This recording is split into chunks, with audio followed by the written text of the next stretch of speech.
এবং এ পর্বে আমরা আমাদের প্রিয় নবী মুহাম্মদ রাসূলুল্লাহ সাল্লাল্লাহু আলাইহি ওয়াসাল্লামের জীবনী নিয়ে আলোচনা করব ইনশাআল্লাহ। কিন্তু শুধুমাত্র একটি পর্বে আমাদের প্রিয় নবীজির বর্ণাঢ্য জীবনী, এই পুরো জীবনীকে কাভার করা খুবই দুঃসাধ্য একটি ব্যাপার। তারপরে আমরা চেষ্টা করব খুব সংক্ষিপ্ত পরিসরে, খুব প্রেসাইজলি তার জীবনের গুরুত্বপূর্ণ যে লাইফ ইভেন্টসগুলো আছে, ঘটনাগুলো আছে, সেগুলো খুব সংক্ষিপ্ত পরিসরে বর্ণনা করবার। সম্মানিত সুধী, আল্লাহ তাআলা প্রিয় নবী মুহাম্মদ রাসূলুল্লাহ সাল্লাল্লাহু আলাইহি ওয়াসাল্লামকে জাজিরাতুল আরবে পাঠিয়েছিলেন। যে শহরে তিনি প্রিয় হাবিবকে পাঠিয়েছিলেন সেই শহরটি হচ্ছে মক্কাতুল মুকাররমা। এবং কুরাইশ বংশে রাসূল সাল্লাল্লাহু আলাইহি ওয়াসাল্লাম এসেছিলেন, বনু হাশিমি খানদানে তিনি এসেছিলেন এবং আরবি ভাষাভাষী জনগোষ্ঠীর মাঝে আল্লাহ তাআলা প্রিয় নবী সাল্লাল্লাহু আলাইহি ওয়াসাল্লামকে প্রেরণ করেছেন। তিনি তার 40 বছর বয়সে নবুয়ত লাভ করেছেন এবং সর্বশ্রেষ্ঠ আসমানি কিতাব আল কুরআন আল কারীম কিন্তু প্রিয় নবীজি মুহাম্মদ রাসূলুল্লাহ সাল্লাল্লাহু আলাইহি ওয়াসাল্লামের উপর নাজিল হয়েছে এবং দীর্ঘ 23 বছর ধরে মানবজাতির বিভিন্ন সমস্যার সমাধান দেওয়ার জন্য কোরআন আল্লাহ তাআলা নাজিল করেছিলেন। রাসূল সাল্লাল্লাহু আলাইহি ওয়াসাল্লাম পৃথিবীতে 63 বছর হায়াত পেয়েছেন এবং 63 বছর শেষে তিনি মদিনাতুল মুনাওয়ারাতে ইন্তেকাল করেন এবং সেখানেই তার নিজ হাতে প্রতিষ্ঠিত মসজিদে নববীর পাশে আজও তিনি শুয়ে আছেন। আমরা এই প্রফিট সিরিজে সৈয়দনা আদম আলাইহিস সালাম থেকে শুরু করে রাসূল সাল্লাল্লাহু আলাইহি ওয়াসাল্লাম পর্যন্ত কোরআনে বর্ণিত 25 জন নবীকে নিয়ে, তাদের জীবনী নিয়ে আমরা এখানে আলোচনা করছি। আর তারই ধারাবাহিকতায় রাসূল সাল্লাল্লাহু আলাইহি ওয়াসাল্লাম হচ্ছেন দ্য লাস্ট মেসেঞ্জার, সর্বশেষ নবী এবং সর্বশেষ রাসূল। আল্লাহ তাআলা সূরাতুল আহজাবে ইরশাদ করছেন, মা কানা মুহাম্মাদুন আবা আহাদিম মির রিজালিকুম ওয়ালাকিন রাসূলুল্লাহি ওয়া খাতামুন নবিয়্যিন। তিনি হচ্ছেন খাতামুন নবিয়্যিন, সর্বশেষ নবী। নবী আসার সাইয়েদনা আদম আলাইহিস সালাম থেকে শুরু করে নবীদের আগমনের যে ধারাবাহিকতা, সেটার সিল মেরে রাসূল সাল্লাল্লাহু আলাইহি ওয়াসাল্লামের মাধ্যমে সিলড আপ করা হয়েছে। এই ধারাবাহিকতাকে কাট আপ করে দেওয়া হয়েছে, তারপরে কোনো নবী আসবে না। এবং রাসূল সাল্লাল্লাহু আলাইহি ওয়াসাল্লাম নিজেও ইরশাদ করেছেন যে লা নাবিয়্যা বা'দি, আমার পরে কেউই আর নবী হিসেবে আসবে না, আমি হচ্ছে শেষ নবী, শেষ রাসূল। এবং রাসূলুল্লাহ সাল্লাল্লাহু আলাইহি ওয়াসাল্লাম তিনি বনি ইসমাঈলের নবী, বনি ইসরাঈলের নয়। আমরা জানি যে পৃথিবীতে নবীদের যে ধারাবাহিকতা, নবী আসার যে সিলসিলা, এটা ইব্রাহিম আলাইহিস সালাম থেকে 2 ভাগ হয়েছে। কারণ আমরা সাইয়েদনা ইব্রাহিম আলাইহিস সালামের পর্বে বলেছিলাম যে তিনি হচ্ছেন আবুল আম্বিয়া, সকল নবীদের বাবা। ইব্রাহিম আলাইহিস সালামের 2 জন পুত্র সন্তান ছিল, আমরা জানি, ইসহাক আলাইহিস সালাম, ইসমাঈল আলাইহিস সালাম। এই ইসহাক আলাইহিস সালামের সন্তান হচ্ছে ইয়াকুব আলাইহিস সালাম এবং এই চ্যানেলেই সব নবীরা এসেছে। ইয়াকুব আলাইহিস সালামের অপর নাম হচ্ছে ইসরাইল, ফলে এই চ্যানেলে যত নবী এসেছে তারা হচ্ছে বনি ইসরাইলের নবী। কিন্তু ইব্রাহিম আলাইহিস সালামের অপর সন্তান ইসমাঈল আলাইহিস সালামের চ্যানেলে কোনো নবী আসেনি। তো সব নবী যেহেতু ইসমাঈল আলাইহিস সালামের চ্যানেলে না এসে ইসহাক আলাইহিস সালামের চ্যানেলে এসেছে, সবাই ভেবেছিল শেষ নবীও হয়তো এই চ্যানেলেই আসবে। কিন্তু আল্লাহ তাআলা তাদের ধারণাকে নস্যাৎ করে দিয়ে সাইয়েদনা মুহাম্মদ রাসূলুল্লাহ সাল্লাল্লাহু আলাইহি ওয়াসাল্লামকে ইসমাঈল আলাইহিস সালামের চ্যানেলে প্রেরণ করেছেন। তাই তিনি বনি ইসমাঈল, তিনি বনি ইসরাঈল নন। এবং রাসূল সাল্লাল্লাহু আলাইহি ওয়াসাল্লাম তিনি হচ্ছেন বিশ্ব নবী, গ্লোবাল প্রফেট অথবা দ্য প্রফেট অব ইউনিভার্স। গোটা বিশ্বের জন্য তিনি নবী হয়ে পৃথিবীতে এসেছেন। আল্লাহ তাআলা বলছেন, ওয়ামা আরসালনাকা ইল্লা কাফাতান লিন-নাসি বাশীরাও ওয়া নাযীরা। অর্থাৎ হে নবী, আমি আপনাকে গোটা বিশ্ববাসীর জন্য, পুরো মানব মণ্ডলীর জন্য আপনাকে আমি সুসংবাদ দানকারী এবং ভীতি প্রদর্শনকারী হিসেবে প্রেরণ করেছি। এবং সহিহ বুখারীর বর্ণনায় আল্লাহর হাবিব সাল্লাল্লাহু আলাইহি ওয়াসাল্লাম ফরমান যে আমাকে আল্লাহ তাআলা এমন 5টি নেয়ামত দিয়েছেন যেটা অন্য কোনো নবীকে দেননি। এর মধ্যে একটা হচ্ছে, অন্যান্য সকল নবীকে আল্লাহ তাআলা বিশেষ জনপদের জন্য, বিশেষ জাতিগোষ্ঠীর জন্য নবী করে প্রেরণ করেছেন, কিন্তু আমাকে আল্লাহ তাআলা গোটা মানব মণ্ডলীর জন্য প্রেরণ করেছেন। রাসূল সাল্লাল্লাহু আলাইহি ওয়াসাল্লাম বলেন, ওয়া কানা নাবিয়্যু ইউবআসু ইলা কওমিহি খাসসা। নবীদেরকে তাদের নির্দিষ্ট কওমে, জাতির কাছে নবী হিসেবে পাঠানো হয়েছে। ওয়া বুইসতু ইলান নাসি কাফা, আর আমি গোটা মানব মণ্ডলীর জন্য, বিশ্ববাসীর জন্য নবী হয়ে প্রেরিত হয়েছে।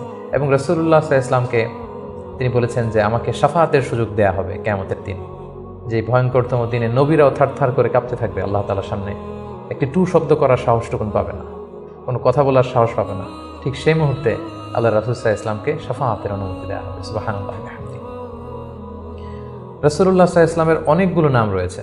হাদিসে এসেছে যে রাসূল সাল্লাল্লাহু আলাইহি ওয়াসাল্লামের এক নাম হচ্ছে আল মাহি, আল আকিব, আল হাশির। কিন্তু কালামুল্লাহ মাজিদে রাসূল সাল্লাল্লাহু আলাইহি ওয়াসাল্লামের 2টি নাম উল্লেখিত হয়েছে, একটি হচ্ছে মুহাম্মদ আর একটা আহমদ। আল্লাহ তাআলা বলছেন, ওমা মুহাম্মাদুন ইল্লা রাসূল ক্বাদ খালাত মিন ক্বাবলিহির রুসুল। মুহাম্মদ তো একজন নবী, আর তার আগে অনেক নবী পৃথিবীতে এসেছিলেন, তারা আবার বিদায় নিয়েছেন। তাহলে মোহাম্মদ নামটি পেলাম। মোহাম্মদ নাম ছাড়াও তার আরেকটি নাম কোরআনে উল্লেখিত হয়েছে, সেটা হচ্ছে আহমদ। সাইয়েদনা ঈসা আলাইহিস সালামের ভাষায় ইয়াতি মিন বাদি ইসমুহু আহমদ, তিনি বলেছিলেন যে আমার পরে একজন নবী আসবে, তার নাম হবে আহমদ। তাহলে কোরআনে রাসূল সাল্লাল্লাহু আলাইহি ওয়াসাল্লামের দুইটি নাম পাওয়া যায়, একটা মোহাম্মদ, একটা আহমদ। এবং রাসূল সাল্লাল্লাহু আলাইহি ওয়াসাল্লামকে আল্লাহ তাআলা আমাদের জন্য মডেল বানিয়ে পাঠিয়েছেন। সব ক্ষেত্রে তিনি আমাদের model, the best standard of character. আল্লাহ তাআলা ইরশাদ করছেন, ওয়া ইন্নাকা লা আলা খুলুকিন আযীম, নবী হে আপনি সুমহান চরিত্রের উপর প্রতিষ্ঠিত। আপনার চরিত্র হচ্ছে অনুকরণীয় চরিত্র, গোটা বিশ্ববাসী আপনার চরিত্র থেকে শিখবে, জানবে, আলোকিত হবে। এবং রাসূল সাল্লাল্লাহু আলাইহি ওয়াসাল্লাম হচ্ছে the best example to follow. এই পৃথিবীতে যার ফলোয়ার হওয়া যায়, যাকে অনুসরণ করা যায়, যাকে অনুকরণ করা যায়, তার মধ্যে শ্রেষ্ঠতম হচ্ছে আমাদের পেয়ারা হাবিব মুহাম্মদ রাসূলুল্লাহ সাল্লাল্লাহু আলাইহি ওয়াসাল্লাম। আল্লাহ তাআলা ইরশাদ করছেন, লাকাদ কানা লাকুম ফি রাসূলিল্লাহি উসওয়াতুন হাসানা, অর্থাৎ তোমাদের রাসূলের মধ্যেই রয়েছে তোমাদের জন্য সর্বোত্তম আদর্শ। আমরা যেন তাকে আমাদের জীবনের মডেল, আমাদের জীবনের আইকন, আমাদের জীবনের আদর্শ হিসেবে গ্রহণ করি। এজন্য আল্লাহ তাআলা রাসূল সাল্লাল্লাহু আলাইহি ওয়াসাল্লামকে আমাদের জন্য উসওয়াতুন হাসানা, অনুকরণীয় উত্তম আদর্শ হিসেবে তিনি রাসূল সাল্লাল্লাহু আলাইহি ওয়াসাল্লামকে আমাদের কাছে প্রেরণ করেছেন। এবং তিনি শুধু মুসলিমদের জন্য নবী হয়ে আসেননি, তিনি শুধু বিশ্বাসীদের কাছেই নবী হয়ে আসেননি, তিনি শুধু আরববাসীদের কাছেই নবী হয়ে আসেন, তিনি গোটা বিশ্বের জন্য রহমত হয়ে এসেছেন।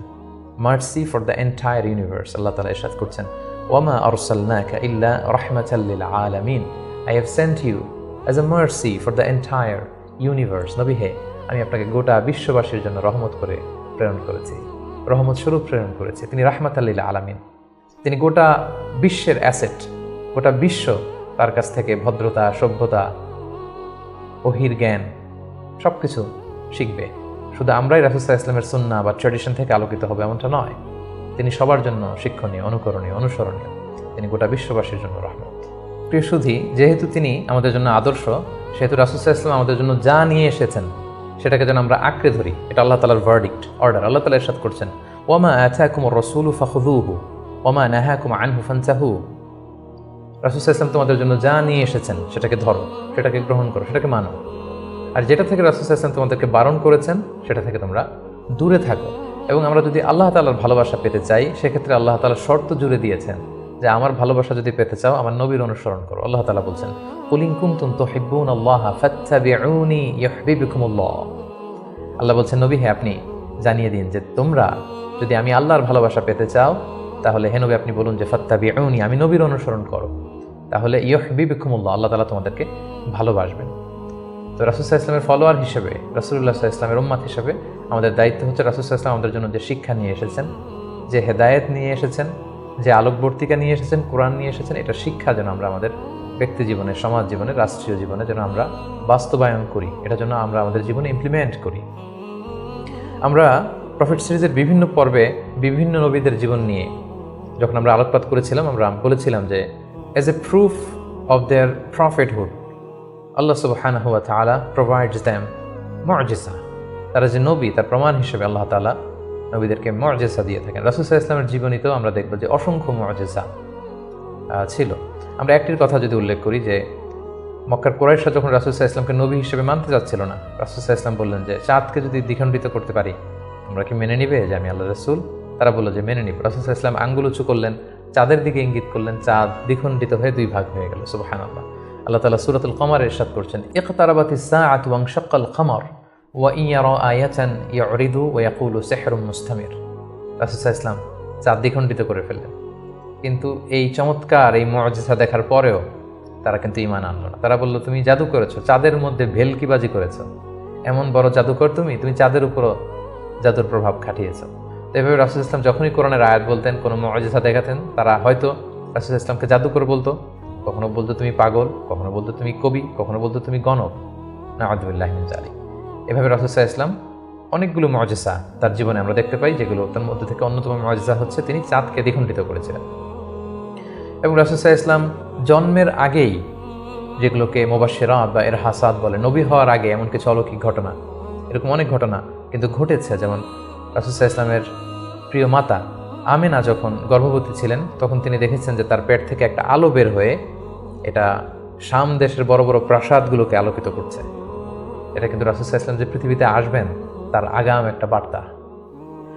সম্মানিত সুধী, আমরা এই পর্যায়ে রাসূলুল্লাহ সাল্লাল্লাহু আলাইহি ওয়াসাল্লামের সরাসরি জীবনের দিকে যাব, ধারাবাহিক জীবন পরিক্রমা আলোচনা করব এবং বুঝবার সুবিধার্থে আমরা রাসূল সাল্লাল্লাহু আলাইহি ওয়াসাল্লামের পুরো জীবনীকে 3টি ভাগে ভাগ করেছি। তার প্রথম ভাগে আমি রাসূল সাল্লাল্লাহু আলাইহি ওয়াসাল্লামের জন্ম থেকে শুরু করে নবুয়ত পর্যন্ত এই 40 বছরের বর্ণনা দিব। সেক্ষেত্রে বয়স অনুসারে এই বর্ণনাটি দেওয়া হবে। দ্বিতীয় ভাগে আমরা মক্কায় নবুয়তির যে 13 বছর, এই 13 বছরের বর্ণনা দিব। সেক্ষেত্রে নবুয়তির সন ভিত্তিক বর্ণনা দেওয়া হবে। এবং সবশেষে আমরা মদিনায় রাসূল সাল্লাল্লাহু আলাইহি ওয়াসাল্লাম যে 10টি বছর কাটিয়েছেন, তৃতীয় পর্বে বা তৃতীয় ভাগে আমরা সেটির বর্ণনা দিব, আর সেটা হবে হিজরি সন ভিত্তিক বর্ণনা। তাহলে সম্মানিত সুধী, আর কাল বিলম্ব না করে আমরা রাসূল সাল্লাল্লাহু আলাইহি ওয়াসাল্লামের বায়োগ্রাফির একেবারে মূল পর্বে চলে যাই। আমরা বলেছি যে প্রথম পর্বে আমরা রাসূল সাল্লাল্লাহু আলাইহি ওয়াসাল্লামের প্রথম 40টি বছরের বর্ণনা দিব, জন্ম থেকে শুরু করে নবী হওয়ার আগ পর্যন্ত। আমরা শুরুতেই বলেছি যে তিনি মাক্কাতুল মুকাররমায় এসেছেন, তিনি কুরাইশ বংশে জন্মগ্রহণ করেছেন, বনু হাশিম ছিল ওনার খানদান, এবং রাসূলুল্লাহ সাল্লাল্লাহু আলাইহি ওয়াসাল্লামের পিতার নাম ছিল আব্দুল্লাহ, মায়ের নাম ছিল আমিনা, দাদার নাম ছিল আব্দুল মুত্তালিব।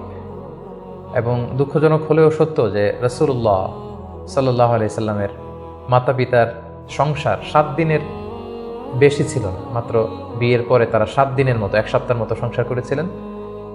সেই সাংসারিক জীবনেই রাসূল সাল্লাল্লাহু আলাইহি ওয়াসাল্লাম মায়ের গর্ভে এসেছেন এবং রাসূল সাল্লাল্লাহু আলাইহি ওয়াসাল্লামের পিতা আব্দুল্লাহ তিনি ব্যবসার সফরে বেরিয়ে গিয়েছিলেন, ফেরবার পথে তিনি সেখানে ইন্তেকাল করেছেন। তখন রাসূল সাল্লাল্লাহু আলাইহি ওয়াসাল্লামের বয়স হচ্ছে মায়ের পেটের ভেতরে মাত্র 2 মাস।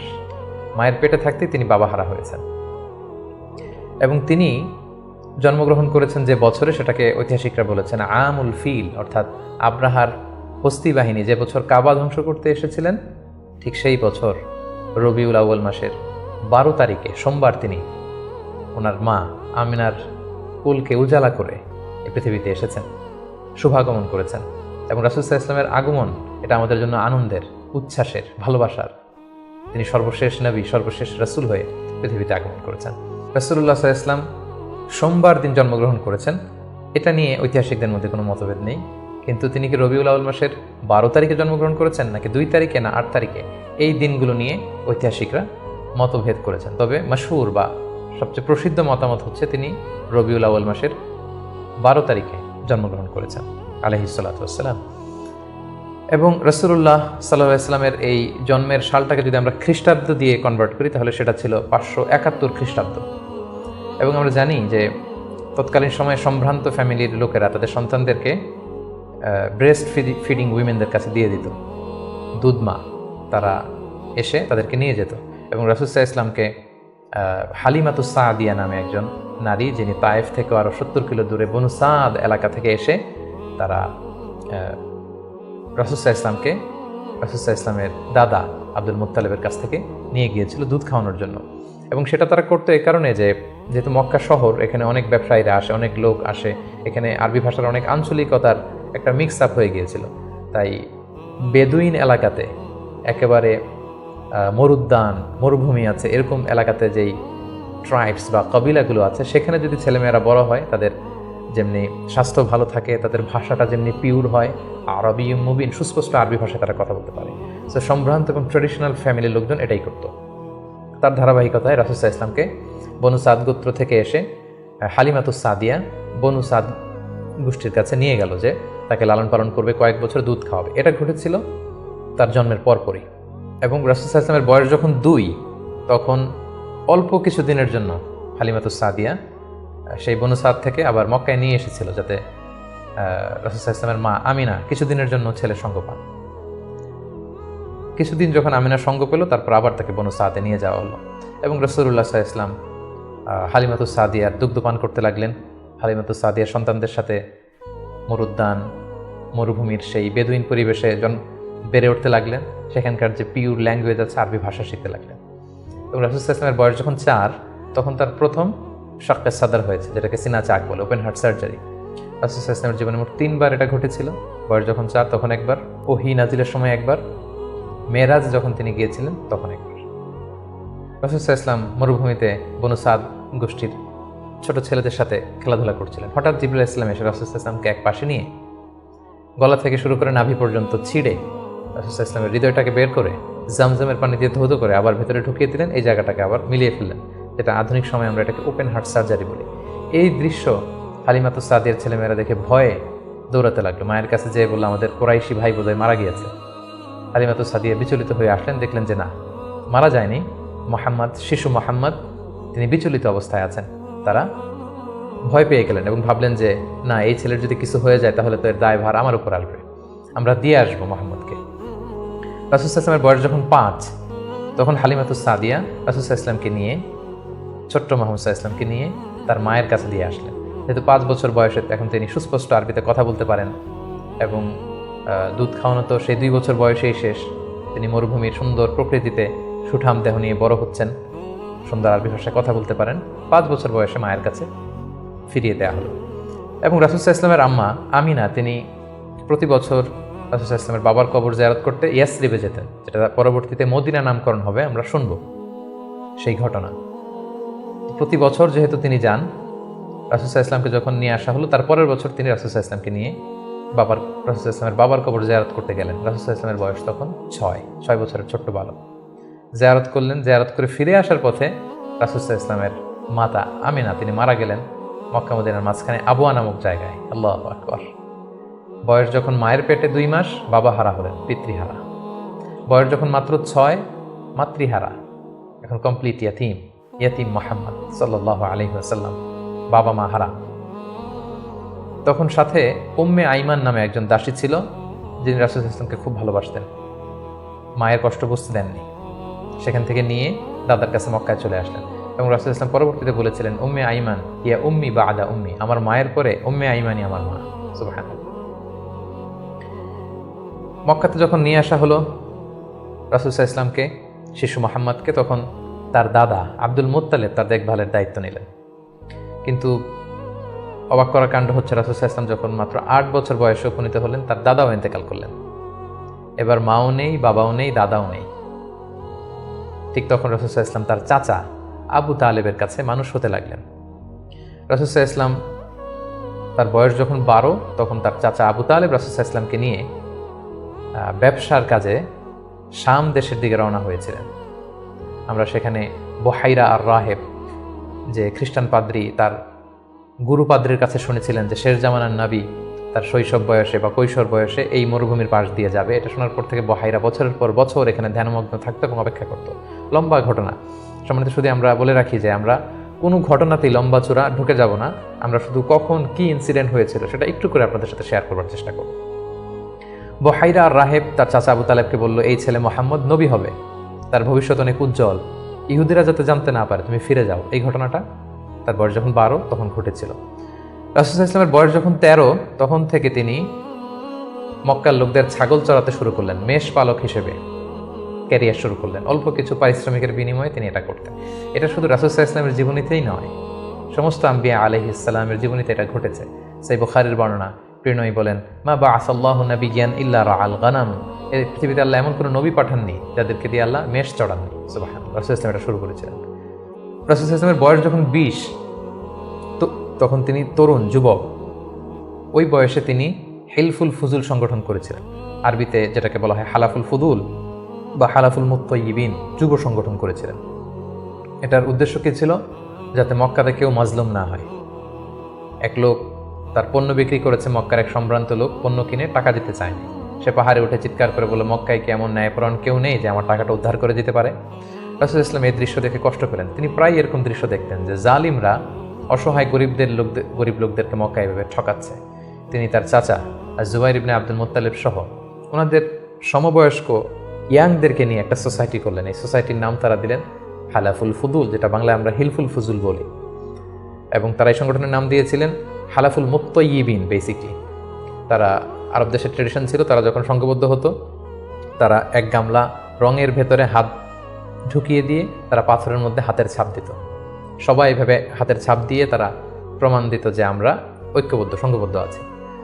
তো এভাবে রাসূল সাল্লাল্লাহু আলাইহি ওয়াসাল্লাম যখন এই যুব সংগঠন করলেন, তখন আর জালিমরা সাহস পেল না গরিবদেরকে ঠকাতে, এবং তারা গরিবদের হক এভাবে উদ্ধার করে দিত। সুবহানাল্লাহ। রাসূল ইসলামের বয়স যখন 25, তখন তিনি দ্বিতীয়বারের জন্য মক্কার বাইরে গেলেন। শাম দেশে তিনি ব্যবসায়িক কাজে গেলেন, এবং সেটা ছিল মূলত খাদিজাতুল কুবরা রাদিয়াল্লাহু তাআলা আনহা, যিনি মক্কার একজন সম্ভ্রান্ত নারী ছিলেন। তিনি সম্পদ বা অর্থ ইনভেস্ট করেছিলেন, এবং রাসূল সাল্লাল্লাহু আলাইহি ওয়াসাল্লাম তার হয়ে তার প্রোডাক্টগুলো নিয়ে বিক্রির জন্য গিয়েছিলেন। এবং তিনি সফর শেষে অঢেল সম্পদ, অঢেল অর্থ করি তিনি প্রফিট করে দিয়েছিলেন অন বিহাফ অফ খাদিজা রাদিয়াল্লাহু তাআলা। এবং খাদিজা রাদিয়াল্লাহু তাআলা আনহা এটা দেখে খুব খুশি হয়েছিলেন, এবং রাসূল সাল্লাল্লাহু আলাইহি ওয়াসাল্লামের যে পোর্শন সেটাও রাসূল সাল্লাল্লাহু আলাইহি ওয়াসাল্লাম পেয়েছিলেন। এই সফরে, এই ব্যবসায়িক সফরে খাদিজা রাদিয়াল্লাহু তাআলা আনহার একজন দাসী ছিল, নাম মাইসারা। তিনি ছিলেন সফর সঙ্গী, কাফেলার মধ্যে তিনিও ছিলেন। সফর শেষে যখন রাসূল সাল্লাল্লাহু আলাইহি ওয়াসাল্লাম অনেক লাভ করে, প্রফিট করে ফিরলেন, তখন খাদিজা রাদিয়াল্লাহু তাআলা আনহা খুব খুশি হলেন, এবং মাইসারা তখন খাদিজাকে জানান দিল যে, খাদিজা, এই মানুষ মুহাম্মদ কোনো সাধারণ মানুষ নন। খাদিজা বললেন, তাই নাকি? কি দেখেছো তুমি এই থ্রু আউট দ্য জার্নি, এই পুরো সফরে তুমি কি খেয়াল করেছো?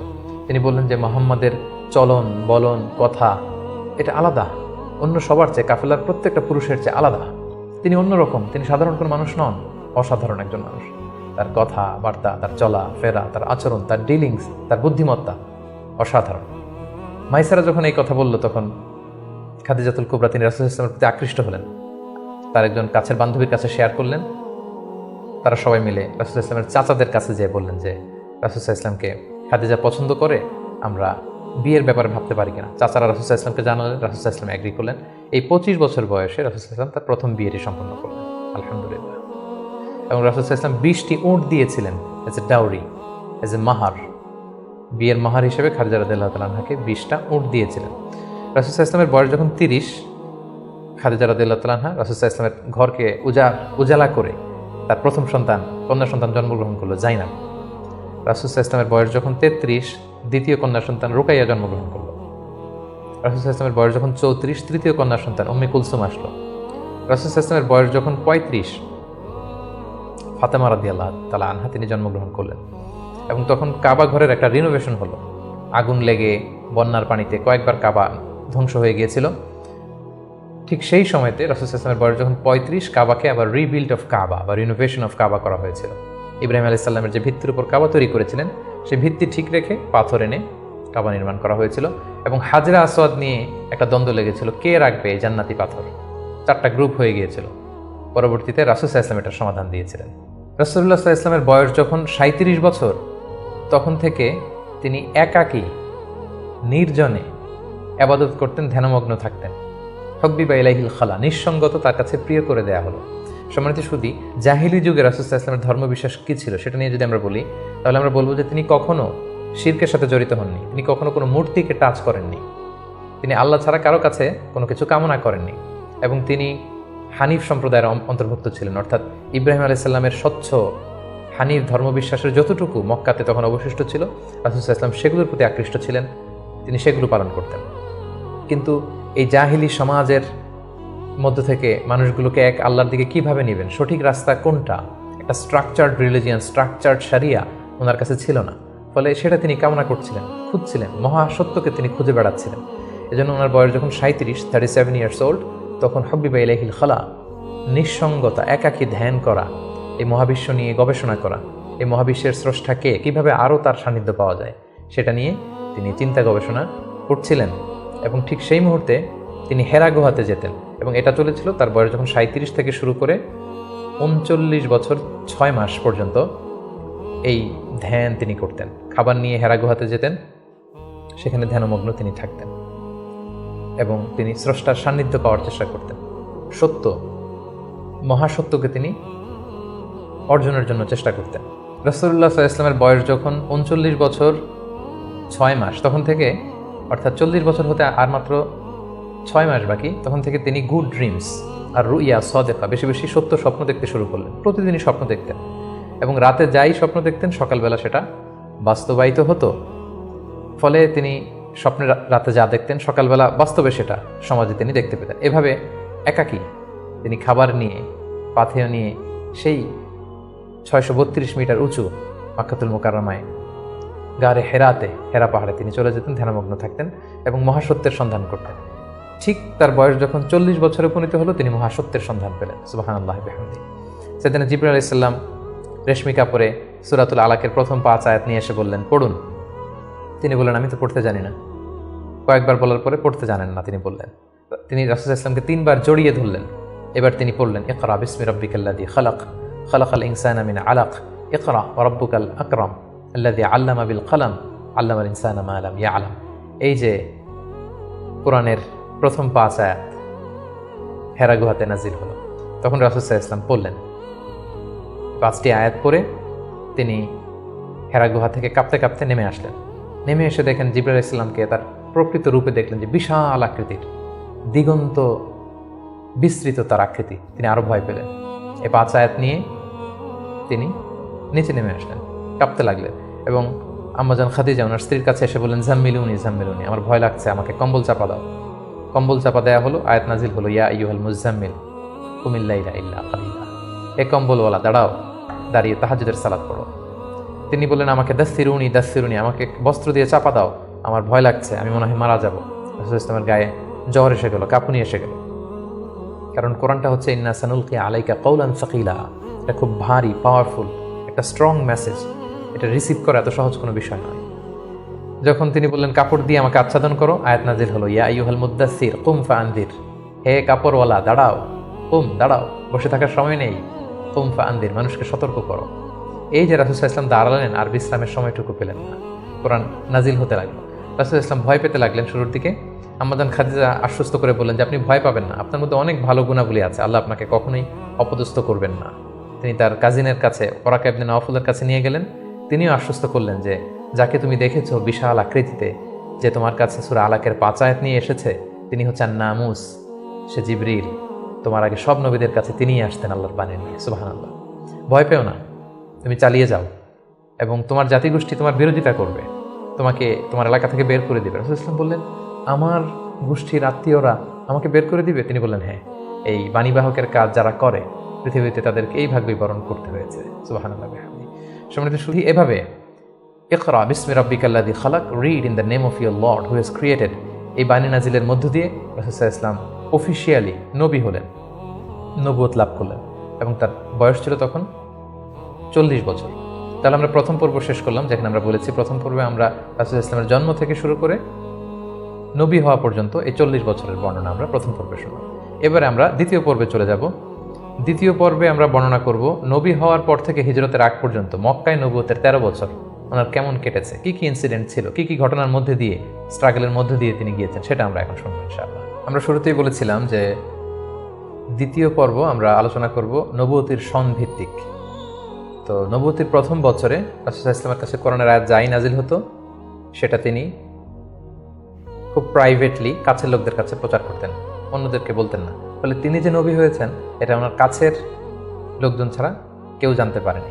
তিনি সর্বপ্রথম খাদিজা রাদিয়াল্লাহু তাআলা আনহার কাছে বলেছেন, তিনি বিশ্বাস করে ঈমান এনেছেন।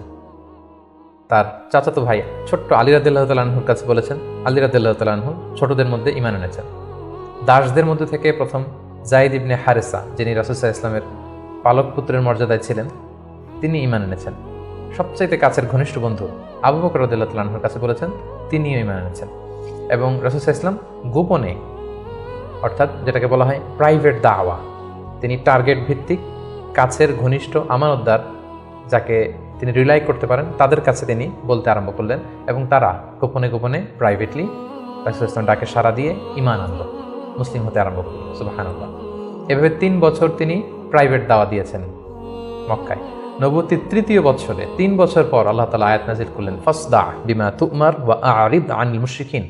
নবী হে, এখন আর প্রাইভেট দাওয়া নয়, এবার পাবলিক দাওয়া, পাবলিক প্রোক্লেমেশন, অর্থাৎ পাবলিকলি আপনি এবার প্রচার করুন, যাই নাজিল হয় প্রচার করুন।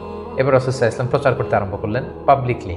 তিনি পাবলিকলি তাওহীদের দাওয়াত দিতে শুরু করলেন, রিসালাতের দাওয়াত দিতে শুরু করলেন, আখিরাতের দাওয়াত দিতে শুরু করলেন। যখনই তিনি পাবলিকলি দাওয়াত দিতে শুরু করলেন, তখনই বিরোধিতা শুরু হলো, নানা ধরনের বাধা বিপত্তি আসতে শুরু করলো।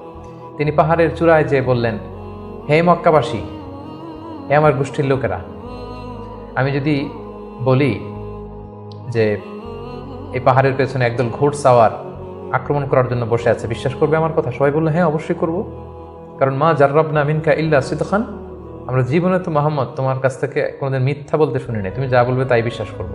তখন রাসূল সাল্লাল্লাহু আলাইহি ওয়াসাল্লাম বললেন, তাহলে জেনে রাখো, আমাকে যদি নবী হিসেবে না মানো, আখেরাতে যদি বিশ্বাস না করো, আল্লাহকে যদি একমাত্র রব হিসেবে না মানো, তোমাদের জন্য কঠিন শাস্তি অপেক্ষা করছে। একথা শুনে তারা মর্মাহত হলো এবং রাসূল সাল্লাল্লাহু আলাইহি ওয়াসাল্লামের চাচা আবু লাহাব পাথর নিয়ে রাসূল সাল্লাল্লাহু আলাইহি ওয়াসাল্লামের প্রতি নিক্ষেপ করলেন এবং তখনই সূরাতুল লাহাব নাজিল হলো। সূরাতুল লাহাব, তাব্বাত ইয়াদা আবি লাহাবি ওয়া তাব, ধ্বংস হোক, নিবাত যাক আবু লাহাবের 2 হাত। কিন্তু রাসূল সাল্লাল্লাহু আলাইহি ওয়াসাল্লাম থামলেন না, তিনি দাওয়াত দিতে লাগলেন এবং মক্কার গরিব শ্রেণীর যেই লোকেরা আছে, কর্মচারী, শ্রমজীবী, খেটে খাওয়া মানুষ, দাস, তারা রাসূল সাল্লাল্লাহু আলাইহি ওয়াসাল্লামের দাওয়াতে সাড়া দিয়ে মুসলমান হতে লাগলো, তাদের সংখ্যা বাড়তে লাগলো এবং তাদের উপর অত্যাচার আরম্ভ হয়ে গেল। নবুয়তির ৫ম বৎসরে এই ক্ল্যাশ, এই সংঘাত মারাত্মক আকারে রূপ নিল। কোথাও বেলাল রাদিয়াল্লাহু তাআলা আনহুকে পিটিয়ে আহত করা হচ্ছে, কোথাও খাব্বাব রাদিয়াল্লাহু তাআলা আনহুকে, কোথাও খুবাইব রাদিয়াল্লাহু তাআলা আনহুকে, কখনো আম্মার ইবনে ইয়াসারকে, কখনো সুমাইয়া রাদিয়াল্লাহু তাআলা আনহাকে। তাদেরকে নানাভাবে নির্যাতন, অত্যাচার শুরু করা হলো এবং উপায়ন্তর না দেখে নবুয়তির ৫ম বছর রাসূল সাল্লাল্লাহু আলাইহি ওয়াসাল্লাম বললেন যে না, এভাবে অত্যাচারের মধ্য দিয়ে যাওয়া যায় না। আমি শুনেছি যে নাজ্জাশীর বাদশাহ, ইথিওপিয়াতে হাবাসাতে একজন বাদশাহ আছে, ইমামুন আদিল, এ জাস্ট কিং, তার কাছে কেউ নাকি অত্যাচারিত হয় না, তোমরা সেখানে হিজরত করো।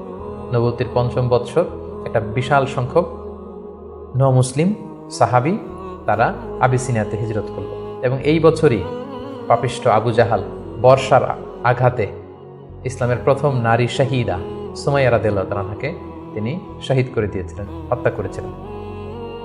এভাবে খুব কঠিন মুহূর্ত যখন যাচ্ছিল মুসলিমদের উপর, মুসলিমদের একটা অংশ আবিসিনিয়াতে হিজরত করলো, রাসূল সাল্লাল্লাহু আলাইহি ওয়াসাল্লাম অন্যান্যদেরকে নিয়ে কষ্ট সহ্য করেও মক্কাতে অবস্থান করলেন।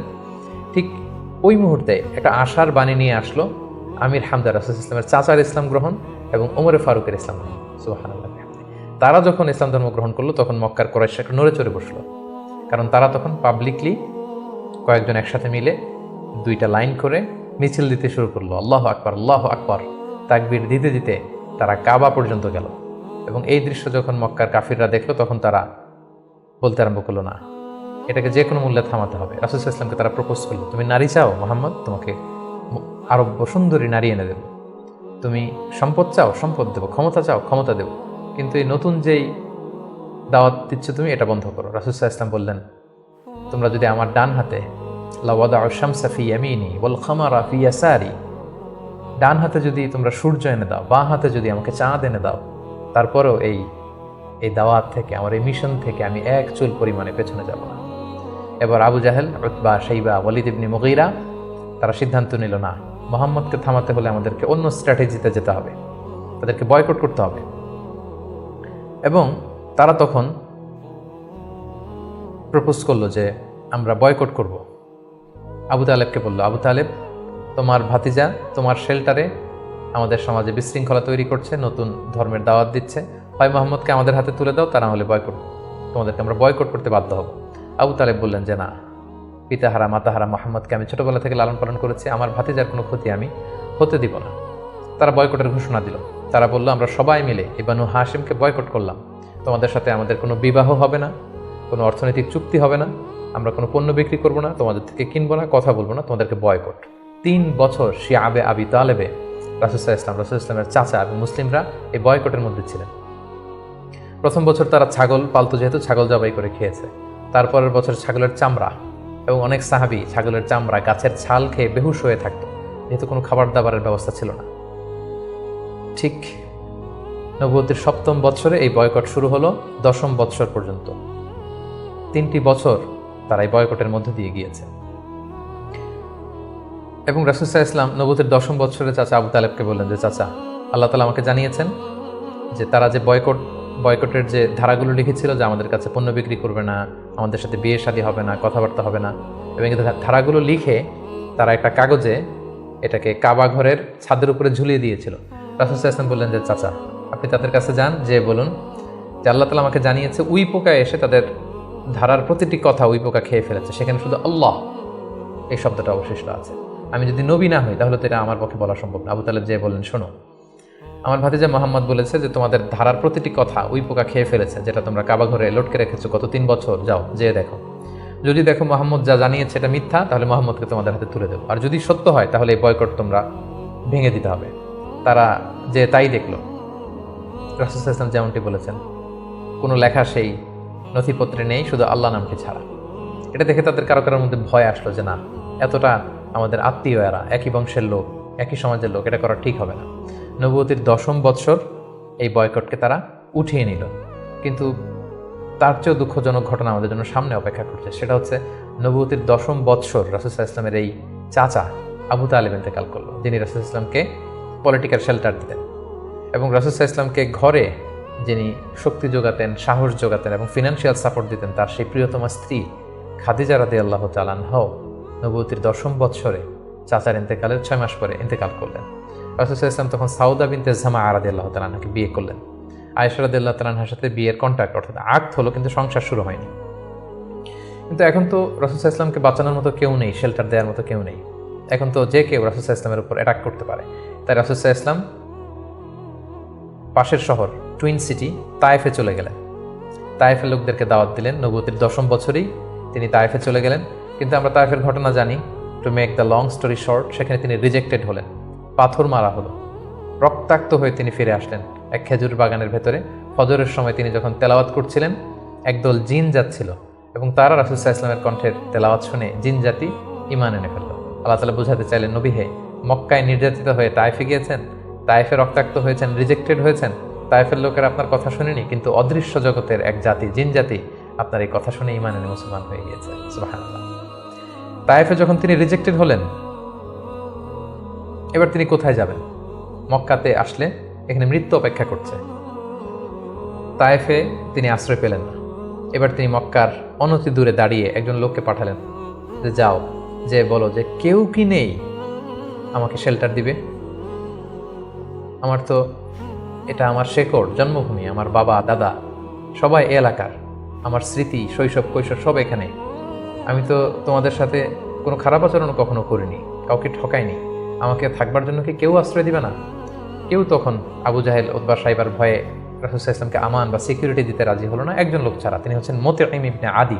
যদিও সে মুশরিক, কিন্তু রাসূল সাল্লাল্লাহু আলাইহি ওয়াসাল্লামকে শেল্টার বা আমান দেওয়ার জন্য রাজি হলো। আল্লাহর মেহেরবানি, এই মুশরিক মুতঈম ইবনে আদির শেল্টারে রাসূল সাল্লাল্লাহু আলাইহি ওয়াসাল্লাম মক্কায় ঢুকলেন, তাওয়াফ করলেন, মক্কায় থাকতে আরম্ভ করলেন। কিন্তু মক্কার পরিবেশ পরিস্থিতি মোটেও রাসূল সাল্লাল্লাহু আলাইহি ওয়াসাল্লামের অনুকূলে নয়। রাসূল সাল্লাল্লাহু আলাইহি ওয়াসাল্লাম খুব কষ্টে দিনাতিপাত করতে লাগলেন। কিছুদিন আগে চাচা হারিয়েছেন, ঘরের স্ত্রী খাদিজা রাদিয়াল্লাহু তাআলা আনহাকে হারিয়েছেন, তায়েফে যে নির্যাতিত হয়েছেন, ডানে বায়ে সামনে পেছনে সাহস জোগানোর মতো কেউ নেই। রাসূল সাল্লাল্লাহু আলাইহি ওয়াসাল্লামের হৃদয়টা ভেঙে চুরমার খান খান।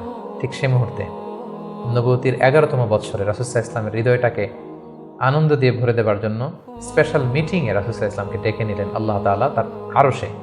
আল্লাহ তাআলা নাজিল করলেন, সুবহানাল্লাযী আসরা বিআবদিহি লাইলাম মিনাল মাসজিদিল হারাম ইলাল মাসজিদিল আকসা। তিনি মসজিদে হারাম থেকে এক রাত্রিবেলা রাসূল সাল্লাল্লাহু আলাইহি ওয়াসাল্লামকে জিবরাইল আলাইহিস সালামের মারফত তিনি মসজিদে আকসায় নিলেন। সেখান থেকে 7 আকাশ ভ্রমণ করিয়ে আল্লাহর আরশে নিয়ে গেলেন। সুবহানাল্লাহ। সেখানে সালাত ফরজ করা হলো। রাসূল সাল্লাল্লাহু আলাইহি ওয়াসাল্লামের সাথে একান্তে আল্লাহ তাআলা কথোপকথন করলেন। রাসূল সাল্লাল্লাহু আলাইহি ওয়াসাল্লামের মন ভালো করে দিলেন। মেরাজ থেকে তিনি ফিরে আসলেন, কিন্তু এখন যাবেন কোথায়? মক্কায় তো থাকার পরিবেশ নেই।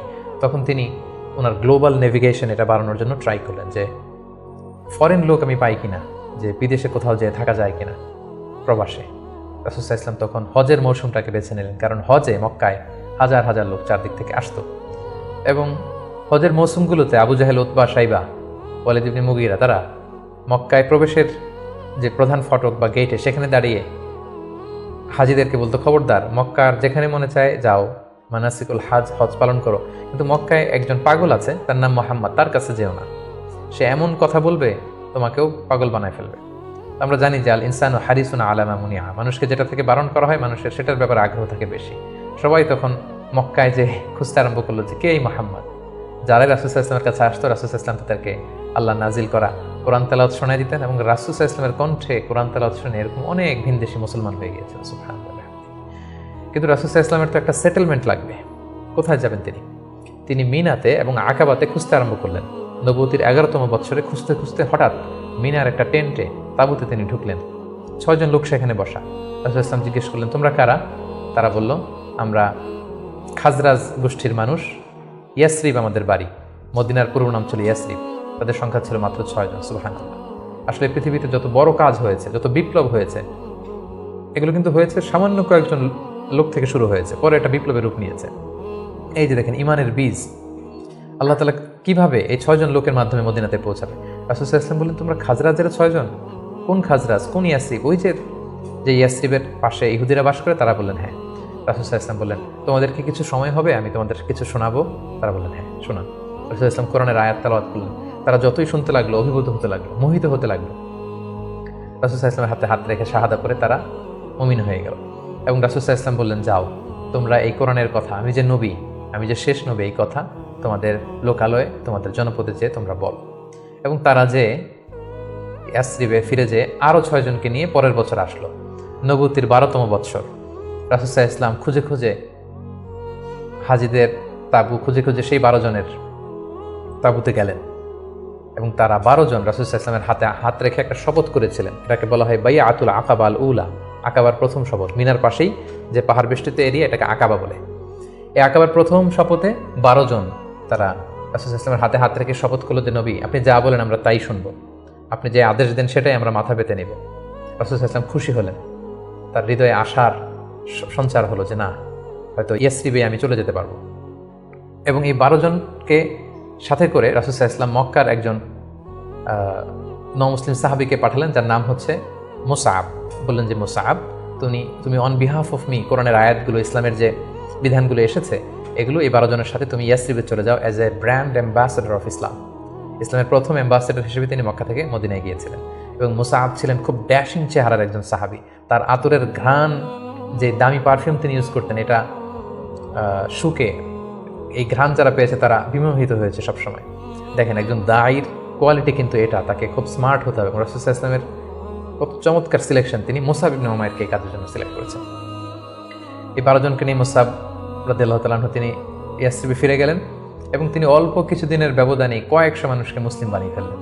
সুবহানাল্লাহ, ইসলামের বাণী তিনি প্রচার করে ফেললেন। এবং রাসূল সাল্লাল্লাহু আলাইহি ওয়াসাল্লাম তখন নও-মুসলিম যারা অবশিষ্ট ছিল তাদের সবাইকে ইয়াসরিবে চলে যেতে বললেন, যেহেতু মুসআব রাদিয়াল্লাহু তাআলা আনহু সেখানে যে একটা গ্রাউন্ড তৈরি করেছেন, সেখানে মুসলমান দল ভারী হতে শুরু করেছে। রাসূল সাল্লাল্লাহু আলাইহি ওয়াসাল্লাম নও-মুসলিম সাহাবীদেরকে ওখানে পাঠালেন এবং তার পরের বছর নবুয়তির 13তম বৎসরে আবার সেই মিনার হাজি ক্যাম্পে রাসূল সাল্লাল্লাহু আলাইহি ওয়াসাল্লাম অপেক্ষা করলেন যে দেখি মুসআব ইবনে উমাইর এবং সেই 12 জন তারা কি করে। তারা 13তম বৎসরে 75 জন নিয়ে 75% তারা নিয়ে রাসূল সাল্লাল্লাহু আলাইহি ওয়াসাল্লামের হাতে বায়াত গ্রহণ করেছিলেন। এবং সম্মানিত সুধী, এবারের বায়াতটা ছিল পলিটিক্যাল বাইয়া। নবুয়তির 12তম বৎসরে 12 জন সাহাবী, যারা 12 জন শপথ নিয়েছিল, সেটা ছিল বাইয়াতুল আকাবাল উলা। এবার 75 জন নিল পলিটিক্যাল বাইয়া, বাইয়াতুল আকাবা সানিয়া, যে শুধু আমার আনুগত্য না, আমার জীবন মানে তোমাদের জীবন, তোমাদের জীবন আমার জীবন, তোমরা তোমাদের জীবন বাঁচানোর জন্য যা করবে আমি নবীকে বাঁচানোর জন্য তাই করতে হবে। আদাম বিদ্দাম আল হাদাম আল হাদাম। তারা পলিটিক্যাল বাইয়া আনিল এবং রাসূল সাল্লাল্লাহু আলাইহি ওয়াসাল্লামকে বলল যে, ইয়া রাসূলুল্লাহ, আপনার জন্য আমাদের জীবন কুরবান। The land of Yathrib is completely ready for you, we just waiting for you arrival. আমরা আপনার আগমনের, শুভাগমনের অপেক্ষায়, আপনি আসুন, আমরা আপনাকে সাপোর্ট দিব, আমরা সেখানে ইসলামী সাম্রাজ্য গড়ে তুলব। রাসূল সাল্লাল্লাহু আলাইহি ওয়াসাল্লাম তিনি আশা পেলেন এবং আল্লাহ তাআলা ইঙ্গিত দিলেন যে, মুহাম্মদ, তোমাকে সেই ইয়াসরিবে ফিরে যেতে হবে। রাসূল সাল্লাল্লাহু আলাইহি ওয়াসাল্লাম বললেন, তোমাদের মধ্যে থেকে আমি 12 জনকে নাকিব বানাতে চাই, 12 জন লিডার, তোমরা যে ইসলাম প্রচার করবে। তারা গেল এবং ঠিক এই বাইআতুল আকাবা সানিয়ার 2.5 মাস পরে রাসূলুল্লাহ সাল্লাল্লাহু আলাইহি ওয়াসাল্লাম হিজরত করলেন। হিজরতের ব্যাপারে আমরা আমার বিভিন্ন আলোচনাতে আমরা সেখানে ফুটিয়ে তুলেছি। আজকের এই পর্বে, যেহেতু এটা একটা সংক্ষিপ্ত পর্ব এবং এক পর্বে আমরা পুরো জীবনীকে কভার করতে চাচ্ছি, আমরা হিজরত নিয়ে বিস্তারিত আলোচনা করতে পারছি না। প্রিয় সুধী, এবার আমরা রাসূল সাল্লাল্লাহু আলাইহি ওয়াসাল্লামের জীবনীর 3য় পর্ব বা 3য় ভাগ শুরু করব, যেটা আমরা বলেছিলাম হিজরতের পর থেকে শুরু করে ইন্তেকাল পর্যন্ত। রাসূল সাল্লাল্লাহু আলাইহি ওয়াসাল্লাম হিজরত করে সেদিন আবু বকর রাদিয়াল্লাহু তাআলা আনহুকে নিয়ে মদিনায় আসলেন। মদিনাবাসী আনন্দিত, উচ্ছ্বসিত, উদ্বেলিত রাসূল সাল্লাল্লাহু আলাইহি ওয়াসাল্লামকে পেয়ে। রাসূল সাল্লাল্লাহু আলাইহি ওয়াসাল্লাম প্রথমে এসেই কুবা একটা এলাকা আছে, কুবা পল্লীতে তিনি কয়েকদিন থাকলেন এবং সেখানে একটা ছোট্ট মসজিদ নির্মাণ করলেন। তারপর তিনি মদিনাতে গেলেন। আসলে জায়গাটা ছিল ইয়াসরিব, তিনি যে জায়গাটার নাম পরিবর্তন করে মাদিনা করলেন, মাদিনাতুন নবী বা তাইবা, পবিত্র নগরী। সেখানে যে ইয়াসরিবে যেও তিনি একটি মসজিদ প্রতিষ্ঠা করলেন, যে মসজিদটা হচ্ছে মসজিদে নববী, নবীর প্রতিষ্ঠিত মসজিদ। এবং এই মসজিদে তিনি 10 বছর ইমামতি করেছেন। এই মসজিদটাই ওনার সব কিছু ছিল। ফরেন ডেলিগেশন আসলে এখানে দেখা করতেন, এখানে তিনি আহলে সুফাদেরকে শিক্ষা দিতেন। এটাই ইউনিভার্সিটি ছিল, এটাই হাইকোর্ট, এটাই সুপ্রিম কোর্ট। এখানে বিচার কার্য পরিচালনা করতেন, এখান থেকে তিনি সামরিক অভিযানগুলো পরিচালনা করতেন। মদিনাতে তিনি এসে দেখলেন যে মদিনাতে হিজরত করা সাহাবারা, মদিনায় যারা মুসলিম হয়েছে তারা, তার মানে মুসলিম একটা কমিউনিটি। আবার দেখলেন কিছু মুশরিক কমিউনিটি আছে যারা এখনও মুসলিম হয়নি। আবার তিনি দেখলেন যে ইহুদিদের একটা কমিউনিটি আছে, 3 দিকে তারা থাকে। তাদের 3টা গোত্র, বনু কাইনুকা, বনু নাদির, বনু কুরাইদা। তিনি ভাবলেন যে সবাই মিলে একটা সংঘবদ্ধ আমাদের চার্টার থাকা দরকার। তিনি তাদের সবার সাথে বসলেন, তিনি মদিনা চার্টার করলেন, যেটাকে মদিনা সনদ বলা হয়। সুবহানাল্লাহ। তিনি মদিনা চার্টারে উল্লেখ করলেন যে আমরা মদিনাকে রক্ষার জন্য মুসলিম, প্যাগানস, জিউস সবাই এক, আমরা একে অপরের সাথে মিত্রতা থাকবে এবং বহিঃশত্রুর আক্রমণ থেকে আমরা একে অপরকে রক্ষা করব। এবং তিনি মক্কা থেকে যারা হিজরত করে এসেছেন মুহাজির সাহাবী, এবং মদিনাতে যারা এই মুহাজির সাহাবীদেরকে অ্যাকোমোডেট করেছেন, ওয়েলকাম করেছেন, আনসার সাহাবী, তাদের মধ্যে তিনি ভ্রাতৃত্বের বন্ধন প্রতিষ্ঠা করলেন। শুরু হলো মদিনার নতুন জার্নি। প্রথম বছরে অর্থাৎ প্রথম হিজরিতে তিনি এই কাজগুলো করলেন। দ্বিতীয় হিজরিতে একটা সিগনিফিক্যান্ট ঘটনা ঘটলো, সেটা হচ্ছে কেবলা চেঞ্জ করে দেওয়া হলো। রাসূল সাল্লাল্লাহু আলাইহি ওয়াসাল্লাম মদিনাতে এসে 16-17 মাস বাইতুল মাকদাসের দিকে হয়ে নামাজ পড়তেন, কিন্তু চাইতেন যে মক্কায় যদি আল্লাহ তাআলা চেঞ্জ করে দিতেন কতই না ভালো হতো। আল্লাহ তাআলা চেঞ্জ করে দিলেন। আল্লাহ বললেন, ফাওয়াল্লি ওয়াজহাকা শাতরাল মসজিদিল হারাম, নবী হে আপনি মসজিদুল হারামের দিকে মুখ ফিরিয়ে এখন থেকে নামাজ পড়বেন। এটা দ্বিতীয় হিজরির ঘটনা। দ্বিতীয় হিজরির সবচাইতে গুরুত্বপূর্ণ ইনসিডেন্ট হচ্ছে দ্য ব্যাটল অফ বাদর, গজওয়াত বাদর, বদরের যুদ্ধ। কারণ কুরাইশরা তো তারা দেখলো যে না, মুহাম্মদ হাতছাড়া হয়ে গেল, সব মুসলিমরা হাতছাড়া হয়ে গেল, তাদেরকে তো সহজে ছেড়ে দেওয়া যায় না। তখন একটা যুদ্ধ হলো, বিশাল যুদ্ধ।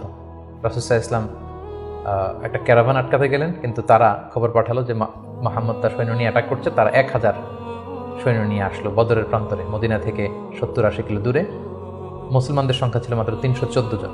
বিশাল রক্তক্ষয়ী যুদ্ধ হলো। আল্লাহ তাআলা মুসলিমদেরকে ফেরেশতা দিয়ে, আসমানি মাদাদ দিয়ে সাহায্য করলেন। আল্লাহ বললেন, ওয়ালাকাদ নাসারাকুমুল্লাহু বিবাদরি ওয়া আনতুম আদিল্লাহ। আল্লাহ তোমাদেরকে বদরের প্রান্তরে সহায়তা করেছিলেন, তোমরা খুব দুর্বল ছিলে, ফেরেশতা দিয়ে আমি তোমাদেরকে সহযোগিতা করেছি, বিজয় এনে দিয়েছি। মুসলিমরা বিজয় লাভ করলো। 70 জন কুরাইশ নিহত হলো, 70 জন বন্দী হলো, মুসলমানরা জয়লাভ করলো। দ্বিতীয় হিজরির আরেকটা ইনসিডেন্ট হচ্ছে, আমি বলেছি যে 3টা জিউস ট্রাইব, ইহুদি গোত্র ছিল। এর মধ্যে একটা গোত্র কাইনুকা, তারা এক মুসলিম নারীকে তার শ্লীলতাহানি করে এবং তারা চুক্তি ভঙ্গ করে। পরে রাসূল সাল্লাল্লাহু আলাইহি ওয়াসাল্লাম তাদেরকে অবরোধ করলেন এবং মদিনা থেকে বের করে দিলেন, এক্সাইল দিলেন, নির্বাসন। কারণ কি ছিল? তারা চুক্তি ভঙ্গ করেছে। রাসূল সাল্লাল্লাহু আলাইহি ওয়াসাল্লাম কখনো আগ বাড়িয়ে কারোর সাথে বিরোধিতায় জড়াননি, শান্তি নষ্ট করেননি। তিনি মদিনায় যে একটা শান্তিময় সাম্রাজ্য গঠন করবার জন্য মদিনা চার্টার করেছেন, মদিনা সনদ আমরা যেটা বলেছি। কিন্তু সর্বপ্রথম এটা ভঙ্গ করলো কারা? বনু কাইনুকা নামে যে ইহুদি গোত্র আছে তারা। রাসূল সাল্লাল্লাহু আলাইহি ওয়াসাল্লাম তাদেরকে নির্বাসন দিলেন। এবং দ্বিতীয় হিজরিতে রোজার বিধান এবং যাকাতের বিধানকে ফরজ করা হয়। তৃতীয় হিজরির সবচেয়ে গুরুত্বপূর্ণ ঘটনা হচ্ছে উহুদের যুদ্ধ। কারণ 1 বছর আগে দ্বিতীয় হিজরিতে কুরাইশদের 70 জন নিহত হয়েছে, 70 জন বন্দী হয়েছে। তাদের যেই ক্ষত, ঘা, এটা শুকায়নি। সেটা শোধ নেওয়ার জন্য, প্রতিশোধ নেওয়ার জন্য তারা আসলে 3000 সৈন্য নিয়ে, মুসলিমরা ছিল মাত্র 1000।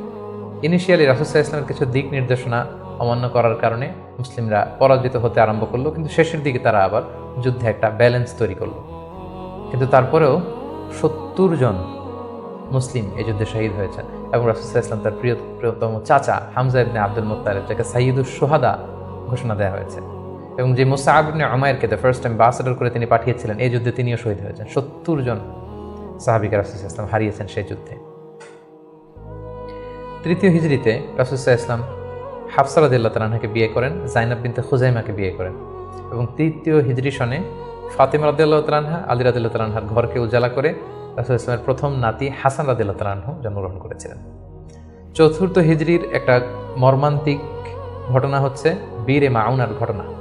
নজদ থেকে কিছু লোক এসে রাসূল সাল্লাল্লাহু আলাইহি ওয়াসাল্লামকে বললেন, আপনি কিছু সাহাবাকে, কারি সাহাবাকে, হাফেজ সাহাবাদেরকে আমাদের সাথে পাঠান, তারা নজদে এসে আমাদেরকে ইসলাম শিখাবে। রাসূল ইসলাম 70 জন কারি সাহাবাকে বিশ্বাস করে পাঠিয়েছিলেন যে তাদেরকে নিয়ে যাও, তারা ইসলাম শেখাবে, কিন্তু তারা বিশ্বাসঘাতকতা করে এই সাহাবীদেরকে হত্যা করেছিল। এটা বীরে মাউনার ঘটনা। রাসূল ইসলাম অত্যন্ত মর্মাহত হয়েছিলেন। এবং 4th হিজরির আরেকটা ঘটনা হচ্ছে যে বনু নাদির, ইহুদিদের যে দ্বিতীয় গোষ্ঠী, বনু নাদিরকে রাসূল ইসলাম নির্বাসন দিয়েছিলেন, মদিনা থেকে বের করে দিয়েছিলেন। কারণ কি? একই ঘটনা, বিশ্বাসঘাতকতা, দ্য ট্রেচারি, বিশ্বাসঘাতকতার কারণে।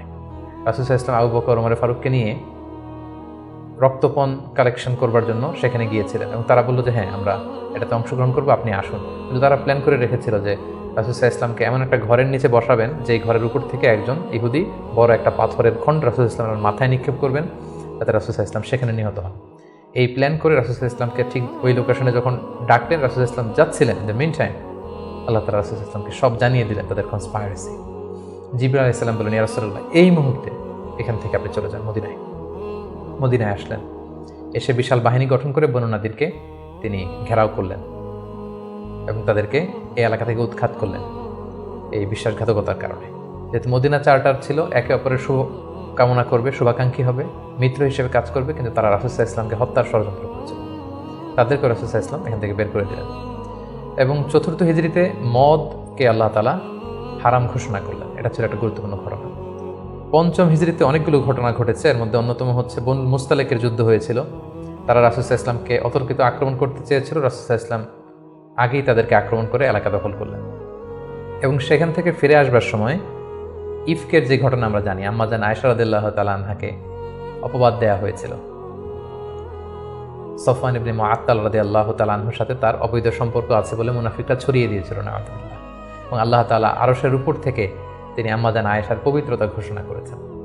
সুবহানাল্লাহি ওয়া বিহামদিহি। এই ঘটনা 5ম হিজরিতে ঘটেছিল। এবং 5ম হিজরির সবচেয়ে ভয়ানক ঘটনা হচ্ছে আহজাবের যুদ্ধ বা খন্দকের যুদ্ধ। ইহুদি 2টা গোষ্ঠী, তারা যখন মদিনা থেকে নির্বাসিত হলো তাদের বিশ্বাসঘাতকতার কারণে, তারা যে কুরাইশদের লিডারদেরকে ফুসলাতে লাগলো, গাতাফান গোত্রের লিডারদেরকে ফুসলাতে লাগলো, আরবদেরকে ফুসলাতে লাগলো যে মুহাম্মদ কিন্তু তার দলবল নিয়ে দিনকে দিন শক্তিশালী হচ্ছে, এখনই সময়, এবছর যদি আমরা তাকে অ্যাটাক করে পরাহত করতে না পারে আমরা আটকাতে পারবো না। ফুসলাতে প্রভোগ করতে করতে তারা 10,000 সৈন্য জমা করলো এবং তারা প্ল্যান করলো যে আমরা 10,000 অ্যাটাক করব।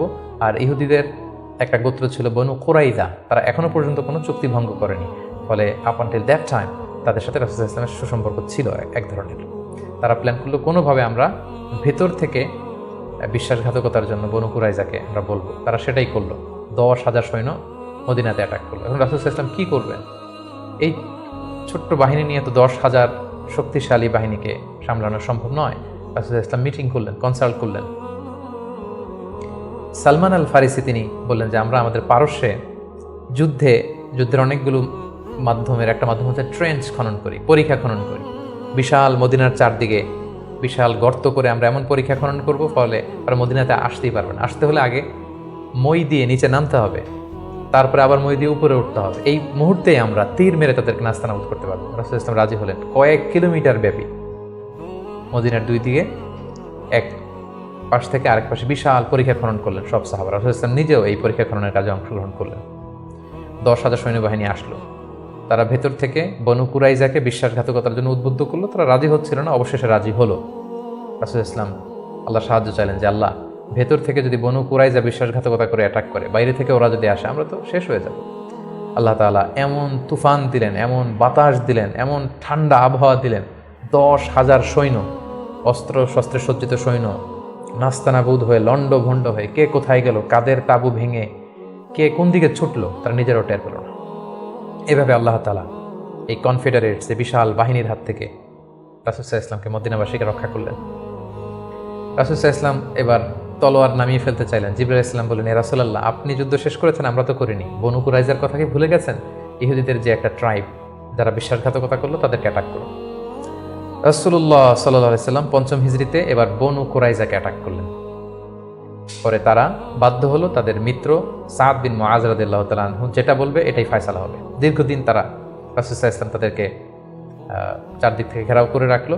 পরে সাদ বিন মুআজ বললেন যে এটা বড় বিশ্বাসঘাতকতা, তাদের এই বিশ্বাসঘাতকতা যদি সফল হতো আমরা সবাই মারা যেতাম। সো আমার রায় হচ্ছে তাদের এই বিশ্বাসঘাতকতা শাস্তি হতে হবে অনেক বড়। তাদের মধ্য থেকে যারা মুসলিমদের বিরুদ্ধে তলোয়ার ধরেছে তাদেরকে এক্সিকিউশন করা হবে, তাদের নারীদেরকে বন্দী করা হবে। রাসূল সাল্লাল্লাহু আলাইহি ওয়াসাল্লাম সাদ বিন মুআযের এই পরামর্শকে মেনে নিলেন, এই রায়কে মেনে নিলেন।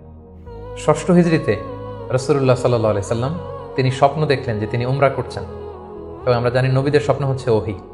তিনি সাহাবীদের কাছে স্বপ্নের কথা জানালেন। 1400 সাহাবীকে নিয়ে তিনি উমরা করতে গেলেন। কিন্তু আমরা জানি যে উমরা করতে যেতে হবে মক্কায়। মক্কায় তো শত্রুর বসবাস, কুরাইশরা।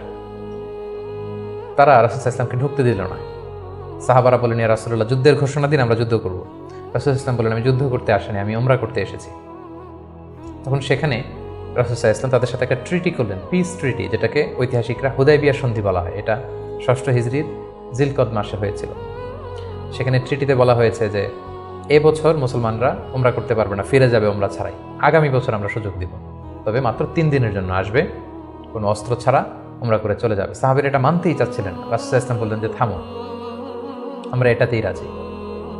এবং তারা আরও কিছু ধারা দিল এই সন্ধির, যে মক্কা থেকে কেউ যদি মদিনাতে যায় মুসলিম হয়ে, মদিনাবাসী তাদেরকে ফেরত দিতে হবে। কিন্তু মদিনা থেকে কেউ মক্কায় আসলে মক্কাবাসী ফেরত দিতে বাধ্য থাকবে না। আর দুই পক্ষের সাথে যে কেউ অ্যালায়েন্স করতে পারবে। ফলে বনু খুজাআ গেল রাসূল সাল্লাল্লাহু আলাইহি ওয়াসাল্লামের পক্ষে, বনু বকর গেল কুরাইশদের পক্ষে। এভাবে হুদায়বিয়ার সন্ধিটি হলো। সাহাবারা কেউ মানতে পারল না। রাসূল সাল্লাল্লাহু আলাইহি ওয়াসাল্লাম বললেন, সন্ধি স্বাক্ষরিত হয়ে গিয়েছে, সবাই মাথার চুল হলক করে হালাল হয়ে যাও, আমরা এখন মদিনায় ফিরে যাব। কেউ হালাল হচ্ছিল না। পরে উম্মে সালামা রাদিয়াল্লাহু তাআলা আনহার পরামর্শে রাসূল সাল্লাল্লাহু আলাইহি ওয়াসাল্লাম নিজেই তার পশু জবাই করলেন, নিজের মাথা নিজে হাল্লাক দিয়ে তিনি মাথা মুন্ডন করলেন। ফলে সবাই সেটি করল। সাহাবীদের কাছে মনে হচ্ছিল যে এটা একটা অপমান। 1400 সাহাবী মুসলিম, সাদা ইহরামের কাপড় পরে আমরা আসলাম, কিন্তু আমাদেরকে ঢুকতে দেয়া হলো না। রাসূল সাল্লাল্লাহু আলাইহি ওয়াসাল্লাম বললেন, না, এই সন্ধি আল্লাহ তাআলা বলেছেন যে ইন্না ফাতাহনা আলাকা ফাতহাম মুবিনা, নবী হে, তোমাদেরকে আমি বিজয় দিব। এবং চূড়ান্ত বিজয়ের জন্য এই সন্ধিটা গুরুত্বপূর্ণ ছিল।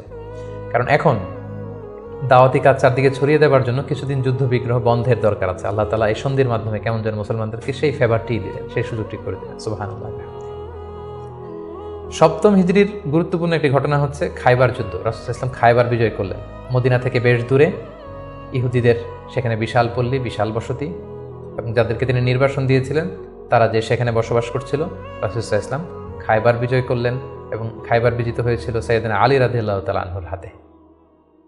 খায়বার যখন বিজয় হলো, খায়বারের বিশাল ল্যান্ড, খেজুর বাগান, রাসূল সাল্লাল্লাহু আলাইহি ওয়াসাল্লাম এগুলো পেলেন এবং চুক্তিতে আসলেন যে খায়বারের ইহুদিরা তারা সারা বছর জুড়ে যতটুকু খেজুর তারা উৎপাদন করবে এবং ফলমূল চাষ করবে তার অর্ধেক মদিনাতে দেওয়া হবে। এবং খায়বার বিজয়ের পর থেকেই কিন্তু বেসিকলি মদিনাতে সাহাবাদের একটু অর্থনৈতিক সচ্ছলতা ফিরে আসলো। এবং ইন দ্য মিন টাইম সেই নবুয়তির 5ম বছরে যখন অত্যাচার হচ্ছিল, জাফর ইবনে আবি তালেব যখন তার সাথে করে রাসূল সাল্লাল্লাহু আলাইহি ওয়াসাল্লাম অনেককে নমুসলিমকে আবিসিনিয়ায় পাঠিয়েছিলেন, খায়বার বিজয়ের পরে রাসূল সাল্লাল্লাহু আলাইহি ওয়াসাল্লাম তাদেরকে নিয়ে আসলেন, তারা সবাই চলে আসলো।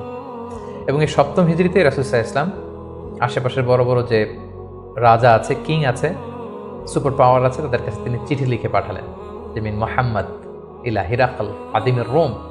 এইভাবে সবার কাছে তিনি চিঠি লিখে পাঠালেন যে আসলিম তাসলাম, সালামুন আলা মান ইত্তাবা আল হুদা, শান্তি তাদের প্রতি যারা হেদায়েতকে মানে। ফলে ইন্টারন্যাশনাল ইসলামকে পৌঁছানোর একটা সুযোগ কিন্তু ঠিক তখন রাসূল সাল্লাল্লাহু আলাইহি ওয়াসাল্লামের হলো। এবং 7ম হিজরিতে রাসূল সাল্লাল্লাহু আলাইহি ওয়াসাল্লাম সাহাবাদেরকে নিয়ে উমরা করে আসলেন। এটাকে বলা হয় উমরাতুল কাদা। কারণ আমরা জানি যে 6ষ্ঠ হিজরিতে তিনি উমরা করতে পারেননি, এবং সেই হুদায়বিয়া সন্ধির একটা ধারা ছিল, এবছর ফিরে যেতে হবে, পরের বছর এসে উমরা করবে। রাসূলুল্লাহ সাল্লাল্লাহু আলাইহি ওয়াসাল্লাম পরের বছর যে উমরা করে আসলেন, এবং ঠিক সেই বছরই রাসূল সাল্লাল্লাহু আলাইহি ওয়াসাল্লাম মাইমুনা বিনতে হারিস রাদিয়াল্লাহু তাআলা আনহাকে বিয়ে করেছিলেন। 8ম হিজরিতে যে সমস্ত ঘটনা ঘটেছে তার মধ্যে থেকে অন্যতম হচ্ছে মুতার যুদ্ধ, রোমকদের বিরুদ্ধে, অনেক দূরের যুদ্ধ। 3 জন সেনাপতি রাসূল সাল্লাল্লাহু আলাইহি ওয়াসাল্লাম এখানে ফিক্স করে দিয়েছিলেন, যায়েদ বিন হারিসা, জাফর ইবনে আবি তালেব, আব্দুল্লাহ ইবনে রাওয়াহা। কোনো অভিযানে তিনি 3 জন সেনাপতি দেন না। এই যুদ্ধে 3 জনকে তিনি সেনাপতি করলেন। তারা 3 জনই বুঝতে পেরেছেন যে তারা প্রত্যেকে শহীদ হবেন, এবং সেটাই ঘটেছিল। রাসূল সাল্লাল্লাহু আলাইহি ওয়াসাল্লাম তাদের জন্য দোয়া করেছিলেন। সবশেষে খালিদ বিন ওয়ালিদ রাদিয়াল্লাহু তাআলা আনহুর নেতৃত্বে মুতার যুদ্ধ বিজয় হয়। 8ম হিজরির সবচাইতে সিগনিফিক্যান্ট ইভেন্ট হচ্ছে ফাতহু মক্কা, মক্কা বিজয়, যেটার কারণ হচ্ছে হুদায়বিয়া সন্ধিতে একটা অ্যালায়েন্স হয়েছিল। বনু খুজা ছিল মুসলিমদের পক্ষে, বনু বকর ছিল কুরাইশদের পক্ষে, এবং কথা ছিল কেউ কাউকে অ্যাটাক করবে না। কিন্তু বনু বকরের কিছু লোক কুরাইশদের সহযোগিতায় অস্ত্র নিয়ে তারা একদিন রাতে বনু খুজাকে অ্যাটাক করে তাদের 20 জনকে নিহত করে। রাসূল সাল্লাল্লাহু আলাইহি ওয়াসাল্লাম এই সন্ধিকে আর অটুট রাখলেন না, এই অপরাধকে বরদাস্ত করলেন না। রাসূল সাল্লাল্লাহু আলাইহি ওয়াসাল্লাম যাতে মাফ করে দেয় এটার জন্য আবু সুফিয়ানকে পাঠানো হয়েছিল, রাসূলুল্লাহ সাল্লাল্লাহু আলাইহি ওয়াসাল্লাম মানলেন না। বিশাল এক বাহিনী নিয়ে 10,000 সাহাবীকে নিয়ে তিনি মক্কা অভিমুখে রওনা হলেন এবং তিনি মক্কা বিজয় করলেন। এটাকে ঐতিহাসিকভাবে ফাতহু মাক্কা বলা হয়। রাসূলুল্লাহ সাল্লাল্লাহু আলাইহি ওয়াসাল্লাম ফিরে আসলেন নিজের জন্মভূমিতে বিজয়ের বেশে। তিনি যে কাবার ভেতরে যত মূর্তি আছে এগুলোকে ভেঙে ফেললেন। বেলাল রাদিয়াল্লাহু আনহুকে বললেন, যাও কাবার উপরে উঠে আজান দাও। আজান দেয়া হলো। রাসূলুল্লাহ সাল্লাল্লাহু আলাইহি ওয়াসাল্লাম নামাজ পড়লেন, কাবার ভেতরেও নামাজ পড়লেন। সবচেয়ে বড় দুই একজন অপরাধীকে তিনি শাস্তি দিয়েছিলেন, বাকি সবাইকে তিনি মাফ করেছিলেন। সবাই ভয়ে কাঁপছিল। রাসূলুল্লাহ সাল্লাল্লাহু আলাইহি ওয়াসাল্লাম বললেন যে লা তাসরিবা আলাইকুমুল ইয়াউম, আজকে তোমাদের প্রতি কোনো আক্রোশ নেই, তোমরা আমাদের ভাই, আমার আত্মীয়, আমরা একই এলাকার লোক। রাসূলুল্লাহ সাল্লাল্লাহু আলাইহি ওয়াসাল্লাম ক্ষমা করে দিলেন এবং রাসূলুল্লাহ সাল্লাল্লাহু আলাইহি ওয়াসাল্লামের ক্ষমার এই নমুনা দেখে সবাই মুসলিম হয়ে গেল। রাসূলুল্লাহ সাল্লাল্লাহু আলাইহি ওয়াসাল্লামের হাতে হাত রেখে শাহাদা পাঠ করলো। এভাবে মক্কা বিজয় হয়ে গিয়েছিল। মক্কা বিজয়ের পর 8ম হিজরির আরেকটা বড় ইনসিডেন্ট হচ্ছে হুনাইনের যুদ্ধ। মক্কাতে রাসূলুল্লাহ সাল্লাল্লাহু আলাইহি ওয়াসাল্লাম 19 দিন অবস্থান করলেন। তার মদিনাতে ফিরে আসার আগেই বনু সাকিফ, বনু হাওয়াজিন যারা তায়েফের অধিবাসী, তারা রাসূলুল্লাহ সাল্লাল্লাহু আলাইহি ওয়াসাল্লামের উপর অ্যাটাক করার প্ল্যান করলো। রাসূলুল্লাহ সাল্লাল্লাহু আলাইহি ওয়াসাল্লাম তাদের প্রতি অভিযান পরিচালনা করলেন। হুনাইন নামক জায়গায় যুদ্ধ হলো। শুরুতে মুসলমানরা পরাস্ত হয়েছিল, কিন্তু পরবর্তীতে মুসলমানরা বিজয় লাভ করল এবং এযাবৎকালে সবচাইতে বেশি গানিমাত যুদ্ধলব্ধ সম্পদ রাসূলুল্লাহ সাল্লাল্লাহু আলাইহি ওয়াসাল্লাম এই হুনাইনের যুদ্ধ থেকে তিনি পেয়েছিলেন। এবং এই যুদ্ধে রাসূলুল্লাহ সাল্লাল্লাহু আলাইহি ওয়াসাল্লামের সেই দুধমা হালিমা, দুধবোন শাইমা, তারা বন্দী হয়ে এসেছিল। রাসূলুল্লাহ সাল্লাল্লাহু আলাইহি ওয়াসাল্লাম তাদেরকে চিনতে পারলেন, তাদেরকে ক্ষমা করে দিলেন, তাদেরকে অনেক উপর হুকুম দিলেন। 9ম হিজরিকে বলা হয় দ্য ইয়ার অফ ডেলিগেশনস, আমাল উফুদ। ইসলাম যেহেতু এখন একটা স্থিতিশীল শক্তিশালী অবস্থায় আছে, মুসলিম সাম্রাজ্য পৃথিবীর বিভিন্ন দেশ থেকে রাসূলুল্লাহ সাল্লাল্লাহু আলাইহি ওয়াসাল্লামের সাথে অ্যালায়েন্স করার জন্য, জোট করার জন্য, তারা নিজেদের সমর্থন দেওয়ার জন্য অথবা শাহাদা পাঠ করে মুসলিম হওয়ার জন্য রাসূলুল্লাহ সাল্লাল্লাহু আলাইহি ওয়াসাল্লামের কাছে এই বছর এসে 9ম হিজরিতে এসে দেখা করতে লাগলো। এবং 9ম হিজরিতে একটা বড় যুদ্ধ হয়েছিল, যেটাকে তাবুকের যুদ্ধ বলা হয়। 9ম হিজরি রজব মাসে রাসূলুল্লাহ সাল্লাল্লাহু আলাইহি ওয়াসাল্লাম রোমানদের বিরুদ্ধে যুদ্ধ করার জন্য তিনি অভিযান পরিচালনা করেছিলেন। এবং এই সময়টা ছিল প্রচণ্ড গরমের সময় এবং খেজুর পাকার মুহূর্ত। ফসল পেকেছে, ফসল কেটে ঘরে উঠাতে হবে, প্রচণ্ড গরম, সফরের দূরত্ব অনেক বেশি। মুনাফিকরা নানা তাল বাহানায় রাসূলুল্লাহ সাল্লাল্লাহু আলাইহি ওয়াসাল্লামের কাছে ওজর আপত্তি করলো, রাসূলুল্লাহ সাল্লাল্লাহু আলাইহি ওয়াসাল্লাম মেনে নিলেন। আর মুসলিমদেরকে নিয়ে রাসূলুল্লাহ সাল্লাল্লাহু আলাইহি ওয়াসাল্লাম তাবুকে গেলেন। তাবুকে যে রাসূলুল্লাহ সাল্লাল্লাহু আলাইহি ওয়াসাল্লাম সেখানে 20 দিন অবস্থান করলেন। আসলে সেখানে কোনো যুদ্ধ হয়নি, মুমিনদের ইমানি পরীক্ষার জন্য আল্লাহ তাআলা সর্বশেষ পরীক্ষাটা করলেন। মুসলিমদের এই বিশাল বাহিনী দেখে রোমান সাম্রাজ্যের সৈনিকেরা তারা যুদ্ধ করতে অস্বীকৃতি জানালো। যুদ্ধ ছাড়াই বিজয়ের বেশে রাসূলুল্লাহ সাল্লাল্লাহু আলাইহি ওয়াসাল্লাম তাবুক থেকে ফিরে আসলেন। ফিরে আসার পথে রাসূলুল্লাহ সাল্লাল্লাহু আলাইহি ওয়াসাল্লামকে জানানো হলো যে মুনাফিকরা একটা বিশেষ মসজিদ বানিয়েছে, সেখানে আপনাকে নিতে চায়। আপনি যে একবার নামাজ পড়াবেন, তারপরে সেখানে তারা ষড়যন্ত্র করবে। তাই তাদের ষড়যন্ত্রের মূলোৎপাটনের জন্য আপনি মদিনাতে ফেরার আগেই এই মসজিদকে জ্বালিয়ে দিবেন। আল্লাহ তাআলার অর্ডার। এই মসজিদের নাম হচ্ছে মসজিদে দিরার। মুমিনদের মধ্যে ডিভাইডেশন, ক্ষতি এবং সমাজের মধ্যে ক্যাওস সৃষ্টি করার জন্য, মুসলিমদের মধ্যে ঐক্যের মধ্যে ভাঙন তৈরি করবার জন্য তারা এই মসজিদ তৈরি করেছে। রাসূলুল্লাহ সাল্লাল্লাহু আলাইহি ওয়াসাল্লাম পাঠালেন সাহাবীদেরকে, এই মসজিদকে জ্বালিয়ে দেওয়া হলো। এবং এই 9ম হিজরিতেই তায়েফের বনু সাকিব গোত্র এসে ইসলাম ধর্ম গ্রহণ করলো এবং রাসূলুল্লাহ সাল্লাল্লাহু আলাইহি ওয়াসাল্লাম 9ম হিজরিতে আবু বকর রাদিয়াল্লাহু তাআলা আনহুকে হজের আমির বানিয়ে হজে পাঠালেন। বললেন যে আবু বকর যাও, তুমি যে এবার হজের লিডিং তুমি দিবে, আর বলে আসবে যে আগামী বছর 10ম হিজরিতে আমি নবী হজে যাব, এবং বলে দিয়ে আসবে যে আগামী বছর থেকে কোনো মুশরিক আর হজ করতে পারবে না। রাসূলুল্লাহ সাল্লাল্লাহু আলাইহি ওয়াসাল্লামের নির্দেশনা পেয়ে 9ম হিজরিতে আবু বকর রাদিয়াল্লাহু তাআলা আনহু তিনি হজ পরিচালনার জন্য গেলেন এবং যাওয়ার পথে পথিমধ্যে সকল আরব গোত্রগুলোকে তিনি জানিয়ে দিলেন যে আগামী বছর কিন্তু নবী হজে আসবে, ফলে কোনো মুশরিক আর আগামী বছর থেকে হজের সুযোগ পাবে না। এবং এই 9ম হিজরিতে রাসূলুল্লাহ সাল্লাল্লাহু আলাইহি ওয়াসাল্লাম জাজিরাতুল আরবের বিভিন্ন এলাকায় ইসলামের দাওয়াত পৌঁছানোর জন্য বিভিন্ন সাহাবাদেরকে দায়িত্ব দিয়ে দাঈ ইলাল্লাহ হিসেবে পাঠিয়েছেন। এবং ঠিক তখনই আল্লাহ তাআলা আয়াত নাজিল করলেন, ওয়ারাআইতান নাসা ইয়াদখুলুনা ফি দীনিল্লাহি আফওয়াজা। অর্থাৎ হে নবী, আপনি দেখবেন দলে দলে জাজিরাতুল আরবের লোকজন ইসলামের ছায়াতলে চলে আসছে। এবং সেটাই হলো, দলে দলে লোকজন ইসলাম ধর্ম গ্রহণ করতে লাগলো। 10ম হিজরিতে রাসূলুল্লাহ সাল্লাল্লাহু আলাইহি ওয়াসাল্লাম মুআয ইবনে জাবালকে আলী রাদিয়াল্লাহু তাআলা আনহুকে ইয়ামানে পাঠালেন, খালিদ বিন ওয়ালিদকে নাজরানে পাঠালেন এবং 10ম হিজরিতে রাসূলুল্লাহ সাল্লাল্লাহু আলাইহি ওয়াসাল্লাম হজে বের হলেন। প্রায় লক্ষাধিক সাহাবাকে নিয়ে তিনি হজের জন্য গেলেন। সহিহ মুসলিমের বর্ণনা, জাবের রাদিয়াল্লাহু তাআলা আনহু বলেন, মদিনা থেকে জুলহুলাইফা থেকে ইহরাম বেঁধে রাসূলুল্লাহ সাল্লাল্লাহু আলাইহি ওয়াসাল্লাম যখন বেরোলেন, আমি তাকিয়ে দেখি ডানে হাজার হাজার সাহাবী, বায়ে হাজার হাজার সাহাবী, সামনে পেছনে হাজার হাজার মানুষ। যেখান দিয়ে যাচ্ছে লোকজন রাসূলুল্লাহ সাল্লাল্লাহু আলাইহি ওয়াসাল্লামের কাফেলার সাথে হজের জন্য যুক্ত হচ্ছে। রাসূলুল্লাহ সাল্লাল্লাহু আলাইহি ওয়াসাল্লামের এই হজটাকে বিদায় হজ বলা হয়। এবং এই বিদায় হজে তিনি একটা ঐতিহাসিক ভাষণ দিয়েছিলেন, যেটাকে বিদায় হজের ভাষণ বলা হয়। দিনটা ছিল জুমাবার।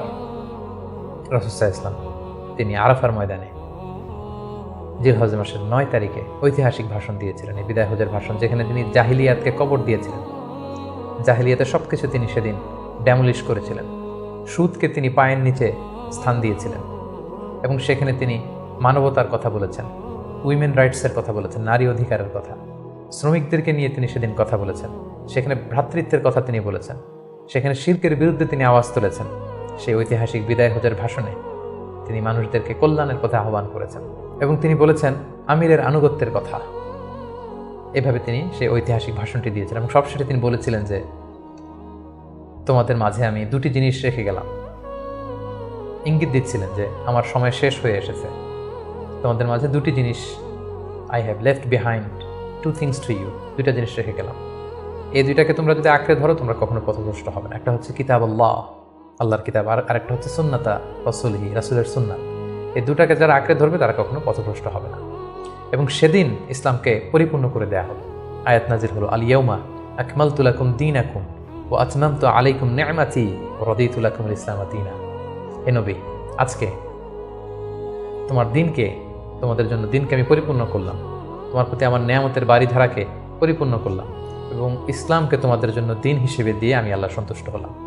এটাই ছিল রাসূল সাল্লাল্লাহু আলাইহি ওয়াসাল্লামের সেই ঐতিহাসিক বিদায় হজের ভাষণ এবং সেটি ঘটেছিল 10ম হিজরিতে। হজ শেষ করে রাসূল সাল্লাল্লাহু আলাইহি ওয়াসাল্লাম মদিনাতে এসে তিনি রোমানদের বিরুদ্ধে যুদ্ধের জন্য রাসূল সাল্লাল্লাহু আলাইহি ওয়াসাল্লামের একজন প্রিয় সাহাবী ওসামা বিন যায়েদ রাদিয়াল্লাহু তাআলা আনহুকে নেতা করে পাঠিয়েছিলেন, কিন্তু তিনি যেতে পারেননি। মদিনা থেকে বের হওয়ার কিছুদিন পরই তিনি শুনতে পেলেন যে রাসূল সাল্লাল্লাহু আলাইহি ওয়াসাল্লাম অসুস্থ। 11 হিজরির কথা।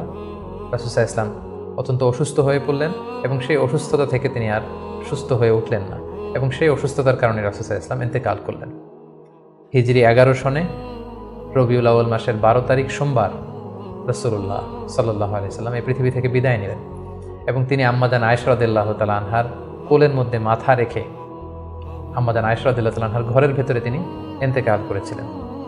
ইন্তেকালের আগে তিনি বারবার বেহুশ হয়ে যাচ্ছিলেন এবং পানি আনতে বলছিলেন। পানির মধ্যে হাত ঢুকিয়ে তিনি চেহারার মধ্যে পানি লাগাচ্ছিলেন আর বলছিলেন ইন্না লিল মাউতি লা সাকারাত, হায়রে মৃত্যুর এতই যন্ত্রণা, মৃত্যুর এত কষ্ট। রাসূল সাল্লাল্লাহু আলাইহি ওয়াসাল্লাম আম্মাজান আয়েশা রাদিয়াল্লাহু তাআলা আনহার হাতে মেসওয়াক দেখে, তার শ্যালক যখন মেসওয়াক করছিল তিনি সেখানে ফেল করে তাকিয়েছিলেন। আম্মাজান আয়েশা বুঝতে পেরেছিলেন যে তিনি মেসওয়াক করবেন। তিনি নিজ হাতে মেসওয়াকটি নিয়ে চিবিয়ে নরম করে রাসূল সাল্লাল্লাহু আলাইহি ওয়াসাল্লামের মুখে দিয়েছিলেন। তিনি ইন্তেকালের আগে মেসওয়াক করেছিলেন এবং তিনি ইন্তেকালের আগে বলেছিলেন আসসালাত আসসালাত, উম্মতেরা নামাজ নামাজ, নামাজকে তোমরা ভুলে যেও না। ওমা মালাকাত আইমানুকুম, এবং তোমাদের কর্মচারীদের প্রতি, শ্রমিকদের প্রতি তোমরা অবিচার করো না। এই কথাগুলো বলে তিনি সর্বশেষ যে বাক্যটি উচ্চারণ করেছিলেন সেটি হচ্ছে মা আল্লাযীনা আনআমা আল্লাহু আলাইহিম মিনান নাবিয়্যিন ওয়াস সিদ্দীকিন ওয়াশ শুহাদাই ওয়াস সালিহিন, অর্থাৎ হে আল্লাহ, নবী, সিদ্দিক, শুহাদা, সালেহ তাদের সাথে যেন আমি থাকি। আল্লাহুম্মা ইলা রাফিকিল আ'লা, আমি আমার প্রিয়তম বন্ধু আল্লাহ তাআলার কাছে ফিরে যাই।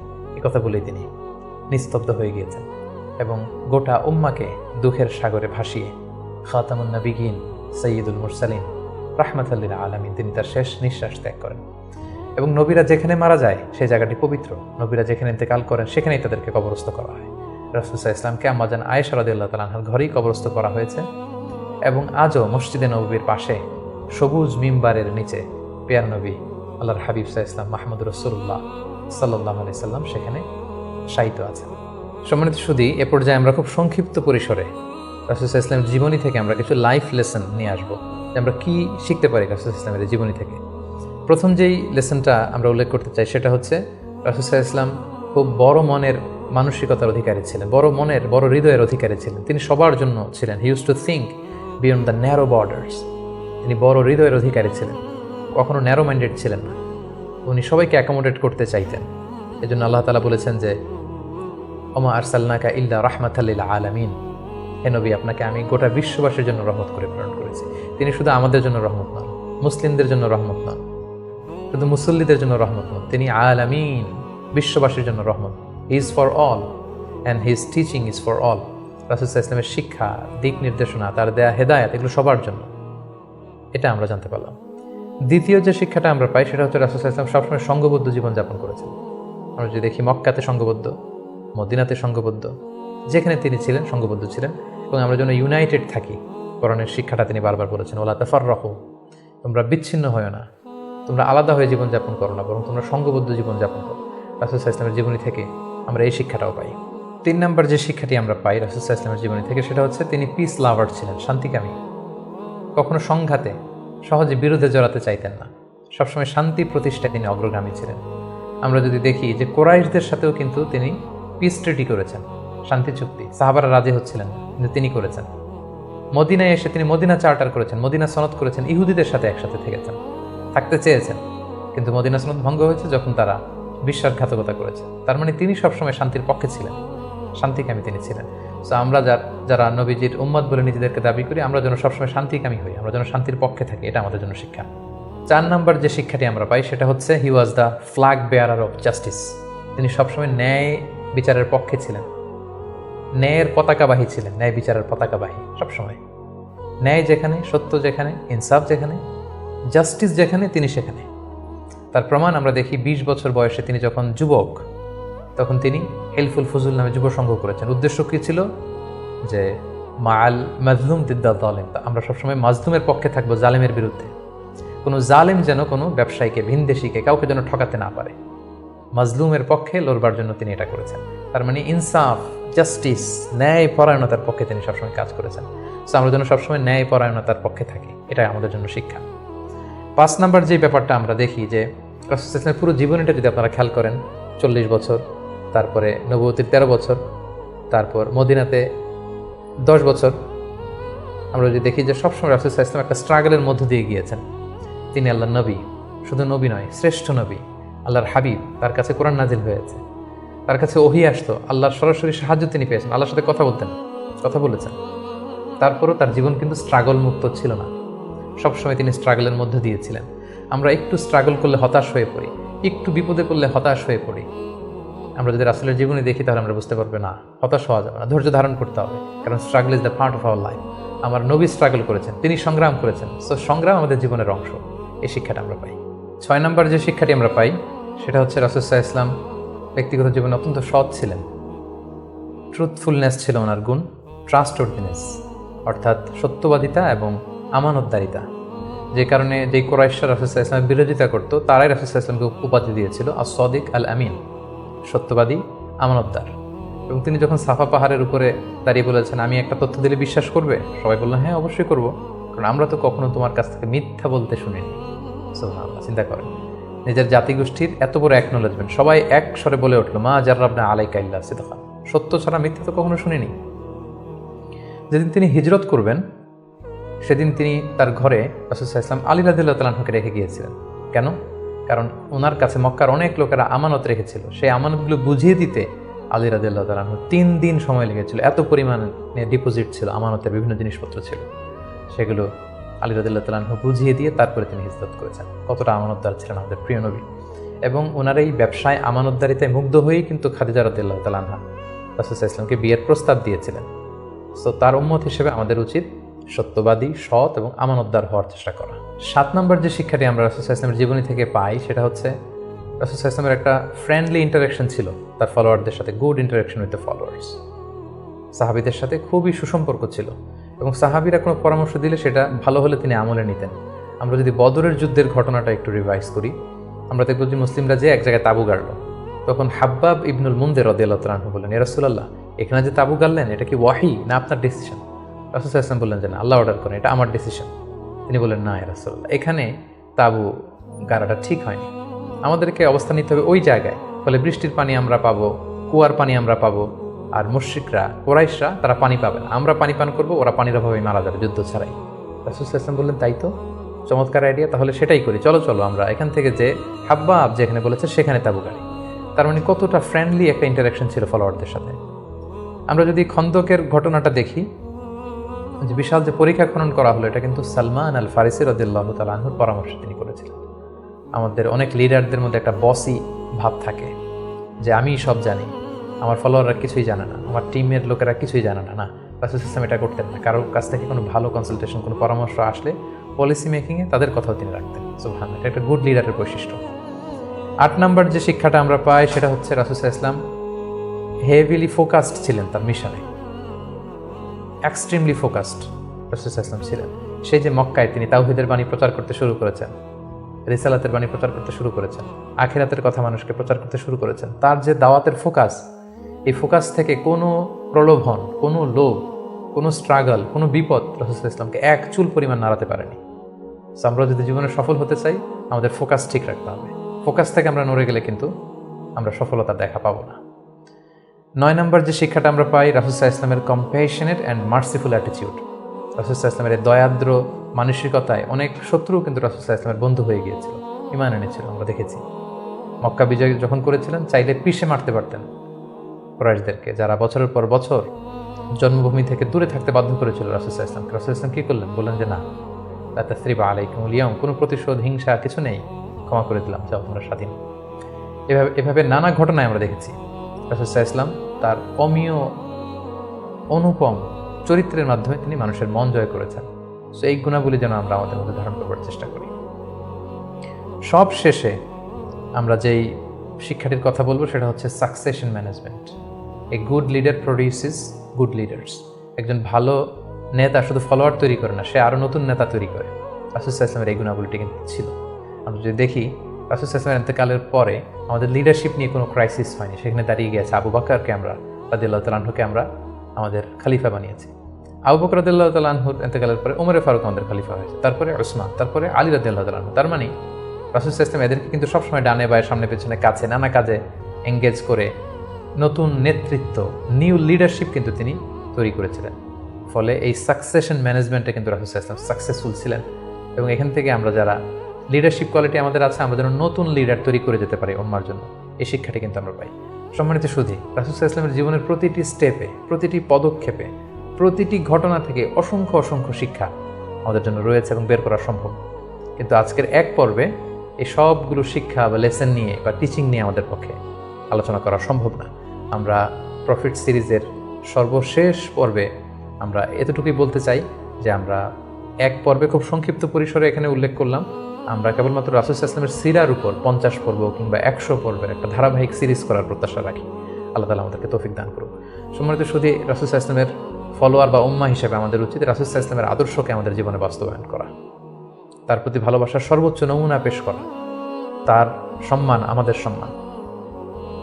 তাকে যখন গালি দেওয়া হয়, তার বিরুদ্ধে যখন কটু কথা বলা হয়, আমরা যেন তখন এর প্রতিবাদ করি, লেখনের মাধ্যমে, বক্তব্যের মাধ্যমে, একত্রিত হয়ে বিভিন্ন ইভেন্টস করার মাধ্যমে রাসূল সাল্লাল্লাহু আলাইহি ওয়াসাল্লামের রেখে যাওয়ার শিক্ষা যেন আমরা আমাদের বাস্তব জীবনে কাজে লাগাই, আমরা যেন অন্যের কাছে পৌঁছাই, আমরা যেন সোশ্যাল মিডিয়াতে ছড়িয়ে দেই এবং রাসূল সাল্লাল্লাহু আলাইহি ওয়াসাল্লামের এই শিক্ষা যেন আমরা আমাদের অমুসলিম ভাই বোনদের কাছে পৌঁছাতে পারি।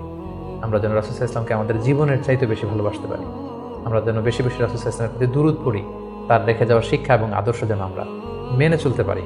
আল্লাহ তাআলা আমাদের সবাইকে কথাগুলো বোঝার বা আমল করার তৌফিক দান করুন। হাদা মা ইনদি ওয়াল ইলমু ইনদাল্লাহ আলাইহি তাওয়াক্কালতু ওয়া ইলাইহি উনীব। আসসালামু আলাইকুম ওয়া রাহমাতুল্লাহ।